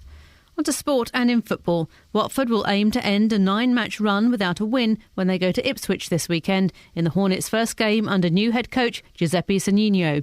He succeeds Gianfranco Zola at Vicarage Road. And Watford commentator John Marks says he has a proven track record in Italy. He sounds like a tough cookie, perhaps a disciplinarian, and that's probably very different to the way Gianfranco Zola works. So who knows? That may well be what this Watford squad needs. He's had success in the lower leagues, albeit in the lower leagues in Italy, but he's not without success. So we can only hope that he can transfer that into the Championship in England. Wycombe Wanderers manager Gareth Ainsworth is hoping his side can break their run of 8 league games without a win this weekend. The Chairboys are away to Northampton. Ainsworth is getting frustrated. I don't think there's any team in the country, we 1-0, it's either 1 goal either way or a draw. It's crazy how our season's gone, but hopefully, like you say, a win will be around the corner soon and we can get things back going against Northampton next week. Tottenham Hotspur suffered a second successive home defeat as West Ham knocked them out of the League Cup. Spurs took the lead but lost 2-1 to West Ham, who now face Manchester City in the semi-finals. Elsewhere, second-half goals from Ashley Young and Patrice Evra gave Manchester United a 2-0 win against Stoke and set them up for a semi-final against Sunderland. BBC Three Counties News and Sport. I'll be back with a full bulletin at 9. Across beds, hearts and bucks. This is Iain Lee. BBC Three Counties Radio. Yep. Very funny text, OK? So we had a call from Linda, whose friend is a psychic, and kept warning her, don't drive this car. Don't drive this car. There's a problem with the car. And Linda took it to the garage. No problem. In the end, this psychic friend stormed into the house, took the car keys, went into the car, opened the car, went in the car, pulled back the carpet in the driver's seat, and there you could see that the brakes were exposed. And what was it? The brake seals. The brake seals. Broken or something, and there was fluid everywhere. OK. We've had a text here that says, that car story was spooky. Luckily... Oh, don't. That car story was spooky. Luckily, no cars I know of have any brake parts under the carpet inside the vehicle. Phew, lucky old me. Now listen, there is a little bit of tension in the air. Not the usual tension that happens when I walk into a room full of women. Oh, sorry. You weren't joking. No. But there is... Kelly Betts just asked a question. Kelly Betts asked the question again. So just to clarify... We're not getting each other Christmas presents this year. That is correct, because... But... No. No, steady. Let's explain. Let's just give a little bit of a Ian's been doing this joke about not getting presents No. this year. No, there's a reason behind it. Last year, I got all of you presents. Excellent Well, presents. no, you found some freebies. No, I didn't. I bought that book for you. I bought that book for you. Really? But there was no warning that you were going to get us presents, so I didn't think you were that kind of guy. I told you I was bringing presents, and you didn't believe me. Yours, you're full of jokes and banter. I brought presents for the whole team here, and I didn't get any presents back, and that is fine because I don't You do did. it. You got Neil Diamond. That was also it was not a rubbish you. CD that was upstairs that had been up there forever, and I had it. And welcome. I don't give presents to receive. That was lovely, Kath. I know. I thought of him. You wrapped it in paper from the printer. Still going on about it if you didn't. Because now, and I've been saying for months, I'm not getting presents this year, and Catherine's now done that. Well, I've got presents for you card. I have actually a present for you. Fine, great. You're not going to get one from me. I don't give to receive, fortunately. Good. So you've got me a present, Catherine. What is it? I'm not telling you. Kath, I'm going to get you a present then. Did you get me one? Of course I did. Well, then I'll get you one. Fine. If you want to play that game where you get But sucked I'm into... going to give you your present, Ian. If you want to play that game where you get sucked into buying each other presents just because someone else has bought your present, then do. Or that game where we have a conversation, I think, that'd be a nice thing to do for him. I will get him that because I've thought of him. We had a conversation some months ago. And I thought, what a shame that that's not in your life. I will make it in your life. She's going to adopt a panda for you. Let me get a word in edgeways. I was going to get you an electric blanket, Catherine, and you said, no, I don't want one. I didn't. I said, are you joking? No, you didn't. You said you didn't want one. I wouldn't be allowed to switch it on. There you go, My husband's a cold man. Cold man. Many, many, many ways. So I literally have got no presents for anybody working here at BBC So it was electric blanket or nothing? Yeah. I'll have the blanket. Hey, I've got an idea of what you could do. Okay. Tomorrow being your last day. Is it tomorrow? It's tomorrow Friday. Yeah, for 2 weeks. You could bring in croissants and coffees and things, and that could be like our Christmas present. From where? From the shop. How am I going to get them from the shop when I'm coming in at 5 o'clock in the morning? Petrol stations are open. Petrol stations, you can't get the coffee because they won't let you go into the shop. Some you can. Well, I don't believe at 5:30. Okay, well, I'm in at 5, so you get them. Okay. You get them. Yeah. Excellent. Well, that's sorted. Thanks, Kelly. No, your microphone's off now. Thank you very much, Kelly. So, on the subject of doctors, was the doctor right to report this mum to social services and the police because he spotted what he thought were bruises on her young boy? Paul's in Bedford. Morning, Paul. Morning. Paul, what do you think? Did the doctor do right?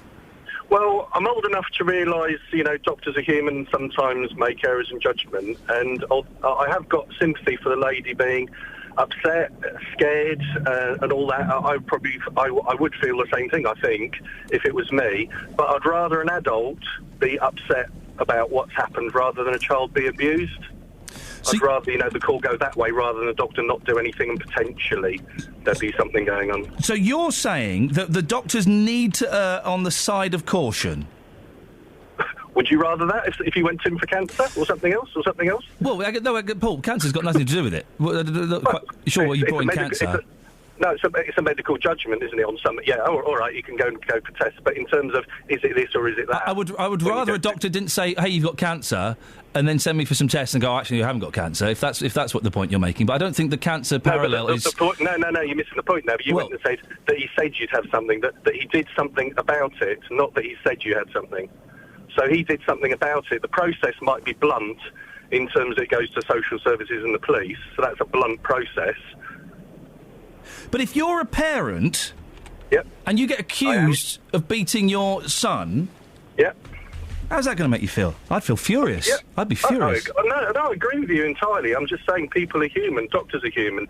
Sometimes things happen, there's rubbish that happens in the world.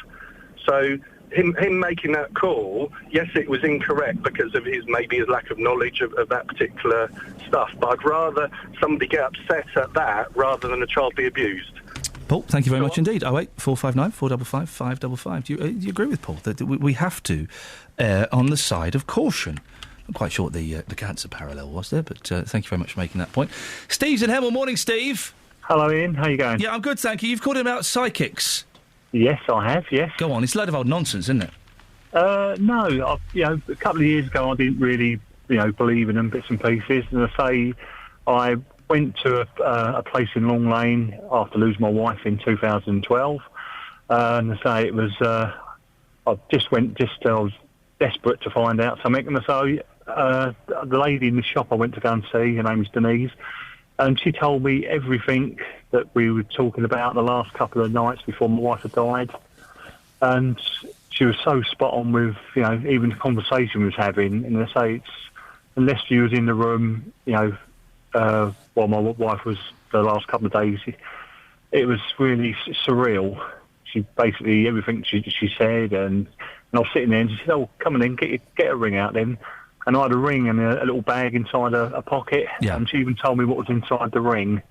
And it was just really unbelievable. But Steve, now some people do think that these psychics they prey on vulnerable and emotional people, and I imagine you were in a very vulnerable and emotional state. Yeah, having lost your wife. Yeah, I was in a very dark place. I'm sure you were. But I say she was quite a lot of people there to see her, and I sat outside. I didn't say anything, didn't really have too much to say because it was a bit of a new experience. But Steve, these people can be very good at fishing for answers without you knowing that they're doing it. Yeah, but I basically sat there. I didn't say anything at all, and what she was saying was so relevant, and it could only have been for my wife. Yeah. Because I say the last couple of days we said things. Even she said, I don't want to get married or to see anybody, and I said that's okay. And every time she was at the shop, I went down and see her, and she said, your wife's, what she said, she's now looks at a different opinion, and she said you'll find someone through the shop. And I say it was I used to go to the shop quite often when she was in there. And last Christmas they had like a firm's do, and they said, well, you're always down here, do you want to come with us? So I ended up going to St Albans, and I met a lovely young girl in there, used to be the Saturday girl. Oh, hello. And we ended up getting married in April this year. Oh, well, there you go. Congratulations on that, Steve. Thank you very much indeed. Paul's in Stevenage. Morning, Paul. Morning, how are you? Yeah, I'm good, thank you. It's a load of old nonsense, this, isn't it? Well, I don't know. I don't actually like it very much, but I'm slightly psychic as it happens, and I sort of do things, like that lady was saying about people ringing, if someone hasn't rung me for a couple of years or whatever, I'll know it's them on the phone when the phone's ringing, and I sort of had the odd dream. I dreamt that Reagan was going to get shot, and he got shot 2 days later, and things like that. But the one thing that my wife... Did you tell anybody that you thought President Reagan was going to get shot? Yeah, I told my wife, yeah. Okay, did you write it down? Have you got any evidence? No. But I do get stuff like that, and I really don't like psychic stuff. And my wife used to go, and because I didn't like it, she never used to tell me that she was going. And as soon as she got home that day, I'd say to her, how'd you get on at the psychics today? And she just couldn't understand how I knew. But the thing is, you talk about the President Reagan. By the way, the President Reagan... Who knows why President Reagan got shot? Anybody?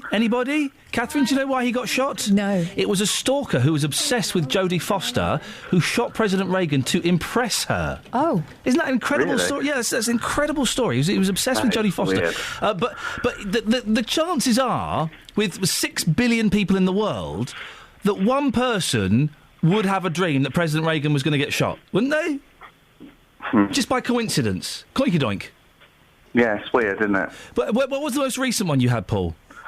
Do you know what? I don't know. I haven't had one for a while, so it doesn't happen that often. But you say I don't like it. I don't like the psychic stuff. I did go to see one once because I was having a bad time in my life, and she said to me, you're psychic, why are you coming to see me? You already know what's going to happen. Blimey. Paul, thank you very much indeed. He's got the gift, or has he got the curse? Richard's in Bedford. Morning, Richard. Oh, good morning. It's a load of old nonsense, isn't it, Richard? Well, I think some people are never going to believe. I think you're not certainly going to believe it. I want to, but it's nonsense. I think it will happen one day when something happens to you, and then probably, you will. And it's like when I was a school kid, I was about 11, coming home from school, and mother and father weren't in, and I could easily slip the latch on the back window. That's quite easy in those days to get in. On this occasion, I broke the glass shattered, and at that time, my mother and father were walking up the lane out of sight, and he said to her, Richard's just broken the glass in the back window. And he was always saying things and seeing things. A very sensitive man, my father.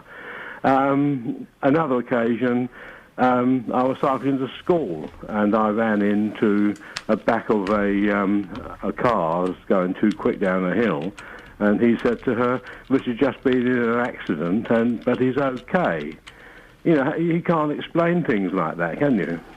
Well, I mean, anecdotal evidence is always hard to kind of pick out the facts and think. With the greatest of respect, Richard, you sound like a slightly older gentleman. I would imagine these things happened a long, long time ago. Well, they did. And people's memories can kind of get confused and mixed. I know that you try to sort of have this excuse and work around it and not believe. Well, I just try to look at it from a scientific, logical point of view. Yeah, well, I realise that, but yes. This actually happened to me. Yes. And I know it happened. But a long time ago.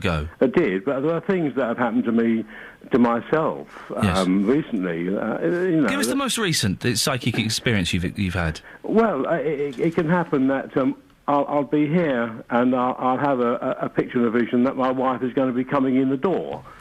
And about 5:30 tea time. Oh, right. Well, it can be. I can be in the kitchen now and something, and in she'll walk at that precise moment, and I will already have the kettle on. It's just, well, I don't know. I don't know quite what happens. You just get a picture in your mind. Richard, thank you very much. Maybe you hear a footstep. Maybe you hear the clack of her stiletto heel. Maybe you hear the swish of the skirt, or you hear her stocking legs rubbing together. Who knows, Richard? But there could be something. 08459 455 555. What a wonderful woman. Travel news for beds, cards and bugs. BBC Three Counties Radio. The A40 westbound is closed at the Swakeleys roundabout after an accident involving several vehicles. Queues going back to the Target roundabout. On the M1 southbound, lane still blocked at junction 11 for Dunstable Road after an accident. Congestion going back to the Toddington services. And the M25 clockwise really struggling after 2 lanes being closed. That's between 16 for the M40 and 17 for Maple Cross. This is after an accident and recovery work going on there. Queues are back to junction 13 for Staines now. The M40 southbound struggling between 2 for Beaconsfield and 1A. Public transport has no reported problems. I'm Alice Glossop, BBC Three Counties Radio. Alice, thank you very much. More from Alice just before 9 o'clock. It's now 8:46, Thursday the 19th of December. These are your headlines on BBC Three Counties Radio. A Bedfordshire mother says she was accused of beating her child because a doctor didn't know about a skin condition that causes dark marks on mixed-race children. PayPal is to refund people who bought tickets to the cancelled Winter Wonderland event in Milton Keynes. And in football, West Ham and Manchester United are through to the next round of the League Cup after wins over Tottenham and Stoke. More of your calls on psychics. We'll also be speaking to Justin Dealey in a little bit. He's the gentleman that strangely started this whole conversation. But before that, let's get the weather. Here's Elizabeth Rizzini. Beds, Herts and Bucks weather. BBC Three Counties Radio. Now, Elizabeth. Hello. You're a little bit flighty, aren't you? Flighty in what way? In a good way. I bet you probably believe in all this guff, don't you? What guff? Psychics. No, I don't. Really? No. Oh, you've gone up in my estimation tenfold. Disappointed you. No, not at all. You've gone up in my estimation. I think even more of you now. Oh, thank you very much. I deal with the scientific. Well done, you. Let's see what's happening in weather, please. Well, this is my little psychic prediction for today. We think lots of sunny spells through the morning. It will stay dry. There will be some showers as we head into the afternoon. They're likely to turn a little bit sleety, perhaps, as we head towards after dark. But that's when the main band of showers is going to head our way. But until then, mostly dry. As I said, some sunny spells. Just feeling a little bit cooler. Highs today of only around 6, perhaps 7 degrees. That's 45 in Fahrenheit. So after dark then, the risk of seeing a little bit of sleet over the tops of the hills to lower levels falling as rain. That band of showers will clear, and then icy stretches perhaps onto the roads and pavements into tomorrow morning with the clearing skies and of course the lower temperatures. Lows tonight of around 1 or 2 degrees. Tomorrow promises to be quite a nice day, but after dark it's going to turn wet and windy again, and that's the way it's going to stay for Saturday, Iain. Thank you very much. Every consumer problem has an unhappy customer. They've actually deleted the main account instead of attaching my one to it. We ordered it, and when we got home we checked the measurements and it just will not fit. A company. We've asked the council, now they come up with a new excuse. It's not them, it's down to the highways. And he said, well, I'm sorry, that's for policy. Oh, well, maybe next time you'll learn not to open the box. And me getting to the bottom of it all. And they confirmed that they would return my excess and that my no claims bonus would not be affected. The JVS show fights for your rights and tackles your consumer problems. Weekdays from 9, BBC Three Counties Radio. Across beds, hearts and bucks. This is Iain Lee. BBC Three Counties Radio. Justin Dealey, Justin Dealey, Justin Dealey. What a Pandora's box of mystery and wonder and fruitcakes you've opened this morning. Iain, good morning to you. I'm now, surprised. I'm so surprised when you wandered in this morning at 5:30 in your usual slightly cocky way and threw your things on the floor and went, I went and saw a psychic last night. You blew my mind. You see, the reason I actually brought this subject up was because you said to me, look, I think in the new year we should be maybe doing a bit more filming. And I said to you, Iain, funny you should say that. I went to see a psychic yesterday and they said to me between January and May of next year I will be doing more filming. Again, it backs up the truth. The truth is out there. Well, you say that. Now, I know there are some things that the psychic said that are probably private, but give us some of the general things that you're happy to talk about. OK, well, he talked about my granddad being there. He described him as a very, very tall man. I'm very tall, about 6'4", wearing a flat cap, a very, very popular man, which he was. You could say that's quite general, but to say somebody had a flat cap, not every single granddad is going to wear a flat cap. That was pretty accurate. Some things in my personal life, again, which I'm not going to go into, were pretty accurate. On the whole, I thought the experience was good. I'm not going to take everything he said as gospel. I'm not going to go and change my life and change what I do because of what somebody says to me in a small, dark room. But it's interesting to get a second take on anything in life, I think. OK, you've been speaking to people about this morning. Yeah, you've had lots of stories. I've been on the streets this morning asking people for their psychic stories. Bit spooky. Here's what happened. Debbie, we're talking psychics this morning. You've been to see lots of psychics. Is there one incident in particular which really stands out for you? What was said to you? Right, yes, I think there was. I mean, I have to make the point that with a lot of them, it's very general and it could apply to lots of people. They might say, well, lost somebody with a cancerous condition or something. I think most of us can sort of hold up their hands to that. But the one that really sticks in my mind was when they said about a young man who'd passed in a learning situation. Now, in a learning situation? Yes, that's very unusual. That's not very general at all. And what they couldn't possibly have known, because I'd never met them before, was that years ago when I was 18 and at college, a friend of mine of the same age had committed suicide. Wow, when you heard that, how did it make you feel? I think it made me feel rather happy that... because I hope very much that there is a continuing life. I don't have a religious belief, but I hope very much that life does continue after death. I can't see the point of living unless it does. And it was kind of reassuring and comforting to think that maybe my friend lives on. Gina, you've been to see a psychic. Was it a negative or a positive experience? Positive. Tell us what happened. She told me things that nobody else knew about. And if you don't mind, can you give me some examples of what she actually said? Well, she told me how many children I had, and ones that I didn't have. The children that I have now, plus there were 2 others that aren't here. So she told you about the children that you had and the children that have passed away? Yeah. And she quoted specific numbers to you? Yeah. She told me exactly how many there were. Goodness me. So when you're sitting down and you're hearing that information, I can see in your face right now, it must have really almost scared you, how much she knew about you. It did, yeah. It really did. She told me an awful lot that nobody else would have known. I mean, there are some people this morning that are quite angry, quite insistent that this is a load of rubbish. But even if that psychic had a lucky guess, if you like, I'm sure that the whole experience gave you a lot of comfort. It did, yeah. And I don't believe it's rubbish.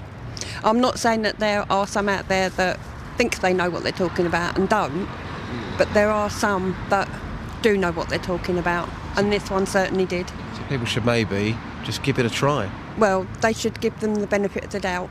Wow. Thank you very much indeed. No, they shouldn't give them the benefit of the doubt. We should constantly be questioning these charlatans that take money from innocent, vulnerable people and exploit their needs and wants. Come on, you've heard stories this morning. You've heard a couple of stories there. A fella had a dream that Ronald Reagan was going to get shot. Whoop-de-doo. That doesn't prove anything. OK, that lady there who sadly lost 2 of her children, that psychic is quoting specific numbers on how many children are here now, still alive, and the 2 that passed on. How would that person be so so specific, how would they know that information? There are some things that just cannot be explained. I think they can, and I'm going to tread carefully because that woman has obviously suffered a lot. But what we like to do is we often like to believe that we can contact people who have passed away. And over time, our memories of what has been said to us, if you and I have a conversation, okay, there's a significant conversation to us, and then a week later, a month later, a year later, we're asked to recount that conversation, both of us will say different things. Okay. Both of us will kind of exaggerate or play down bits, or I will dominate the conversation, or you will say different things, and we'll fill in the gaps. And I think that's what happens with lots of people when they go and see psychics. Over a period of time, they kind of fill in the gaps a bit. What about Joyce then, who phoned in earlier on? Her friend went to see a psychic, and she was told to go to the bottom of the garden. There'll be a tree there, and that there will be a heart on that tree with 2 initials. She got that absolutely spot on. How would a psychic know that without going to the garden and looking at the tree? Oh no, that was psychic. Yeah, that one was definitely psychic. Yep. Yeah, you got me there, Just. Exactly. I just believe, everyone's got their own opinions, but again, to kind of stress what I said earlier on, if you take it as just a bit of fun and nothing more, you'll be absolutely fine. If you're going to go and see a psychic and then change your life, clearly you're doing something wrong. Have you sorted out a guest yet for Saturday's 9 o'clock show? Not quite, but we have got an interesting text vote this weekend, 9 till 12. Who would you like to hear 2 songs in a row from? Paul McCartney or John Lennon, both, of course, with Christmas songs as part of those 2 songs. Oh, that's a good one. I would have to say, I'd go for McCartney. Yeah, so would I. I have a show. Sorry? I have a show, remember? What? So I've been given a show. Oh, at Christmas, basically. What they do, dear listeners, they give shows to any Tom, Dick or Kelly. Yes. Hi. It's Boxing Day. Oh, you know the dates now? I know the date. It's Boxing Day 6 till 7. Yeah. With a repeat. Wow. Yeah, that's right. New Year's Eve 3 till 4. Oh, I'm busy both those times. Oh, you can go and listen again both those times. What is the show, Kelly Betts? It's introducing bands doing covers of the music that inspired them to start making music. Lovely. So you'll hear things like covers from Otis Redding, Creedence Clearwater Revival. Okay. Yeah. And actually, no, we're mocking this. This does sound good, and this is a great idea for a show, because I came up with the idea. No, it was me. Oh, no, you see... It was me, come on, it was me. This is you filling in the gaps of the conversation. I came up with the idea for Kelly's show. We all know the truth. Kelly? I came up with the idea for... Right, both of you can just go away. Everyone just go away. Peace be with you, Peter. Peace be with you, Ian. Peter, it's all a load of old nonsense, isn't it? Well, I don't know. It's a big grey area. I'll give you one example of a retired gentleman, sold everything, building his dream house, wanted his dream garden, and my wife and I we designed and were putting in the dream garden. Yes. Lawns, patios, blah, blah, blah, blah, blah. But we didn't have time to do the driveway.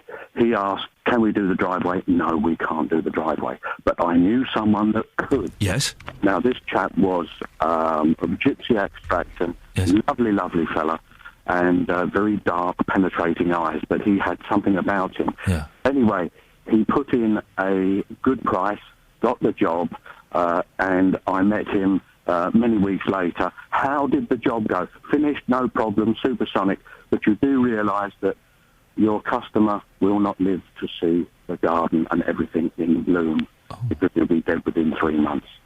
I said, how can you say that? He says, I just felt it. And within 3 months, the bloke was dead. Well, what did he die of? He wasn't murdered, was he, by a tarmacker? No, he wasn't. He had an undiagnosed cancer. Oh, dear.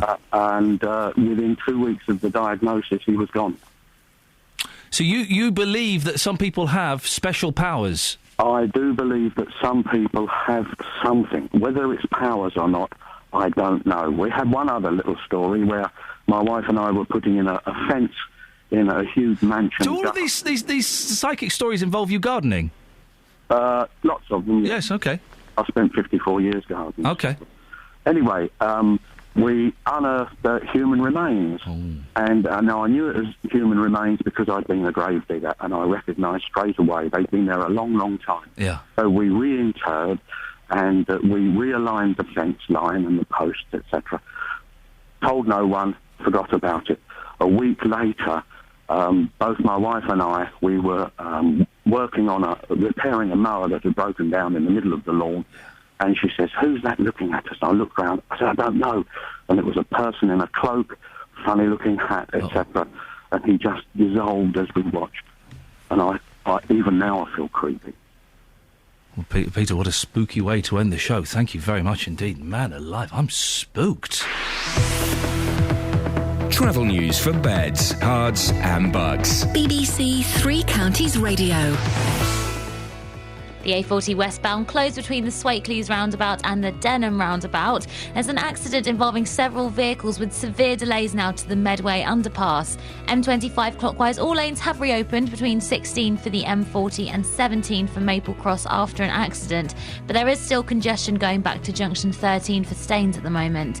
M1 southbound slow after an earlier accident at junction 11 for Dunstable Road.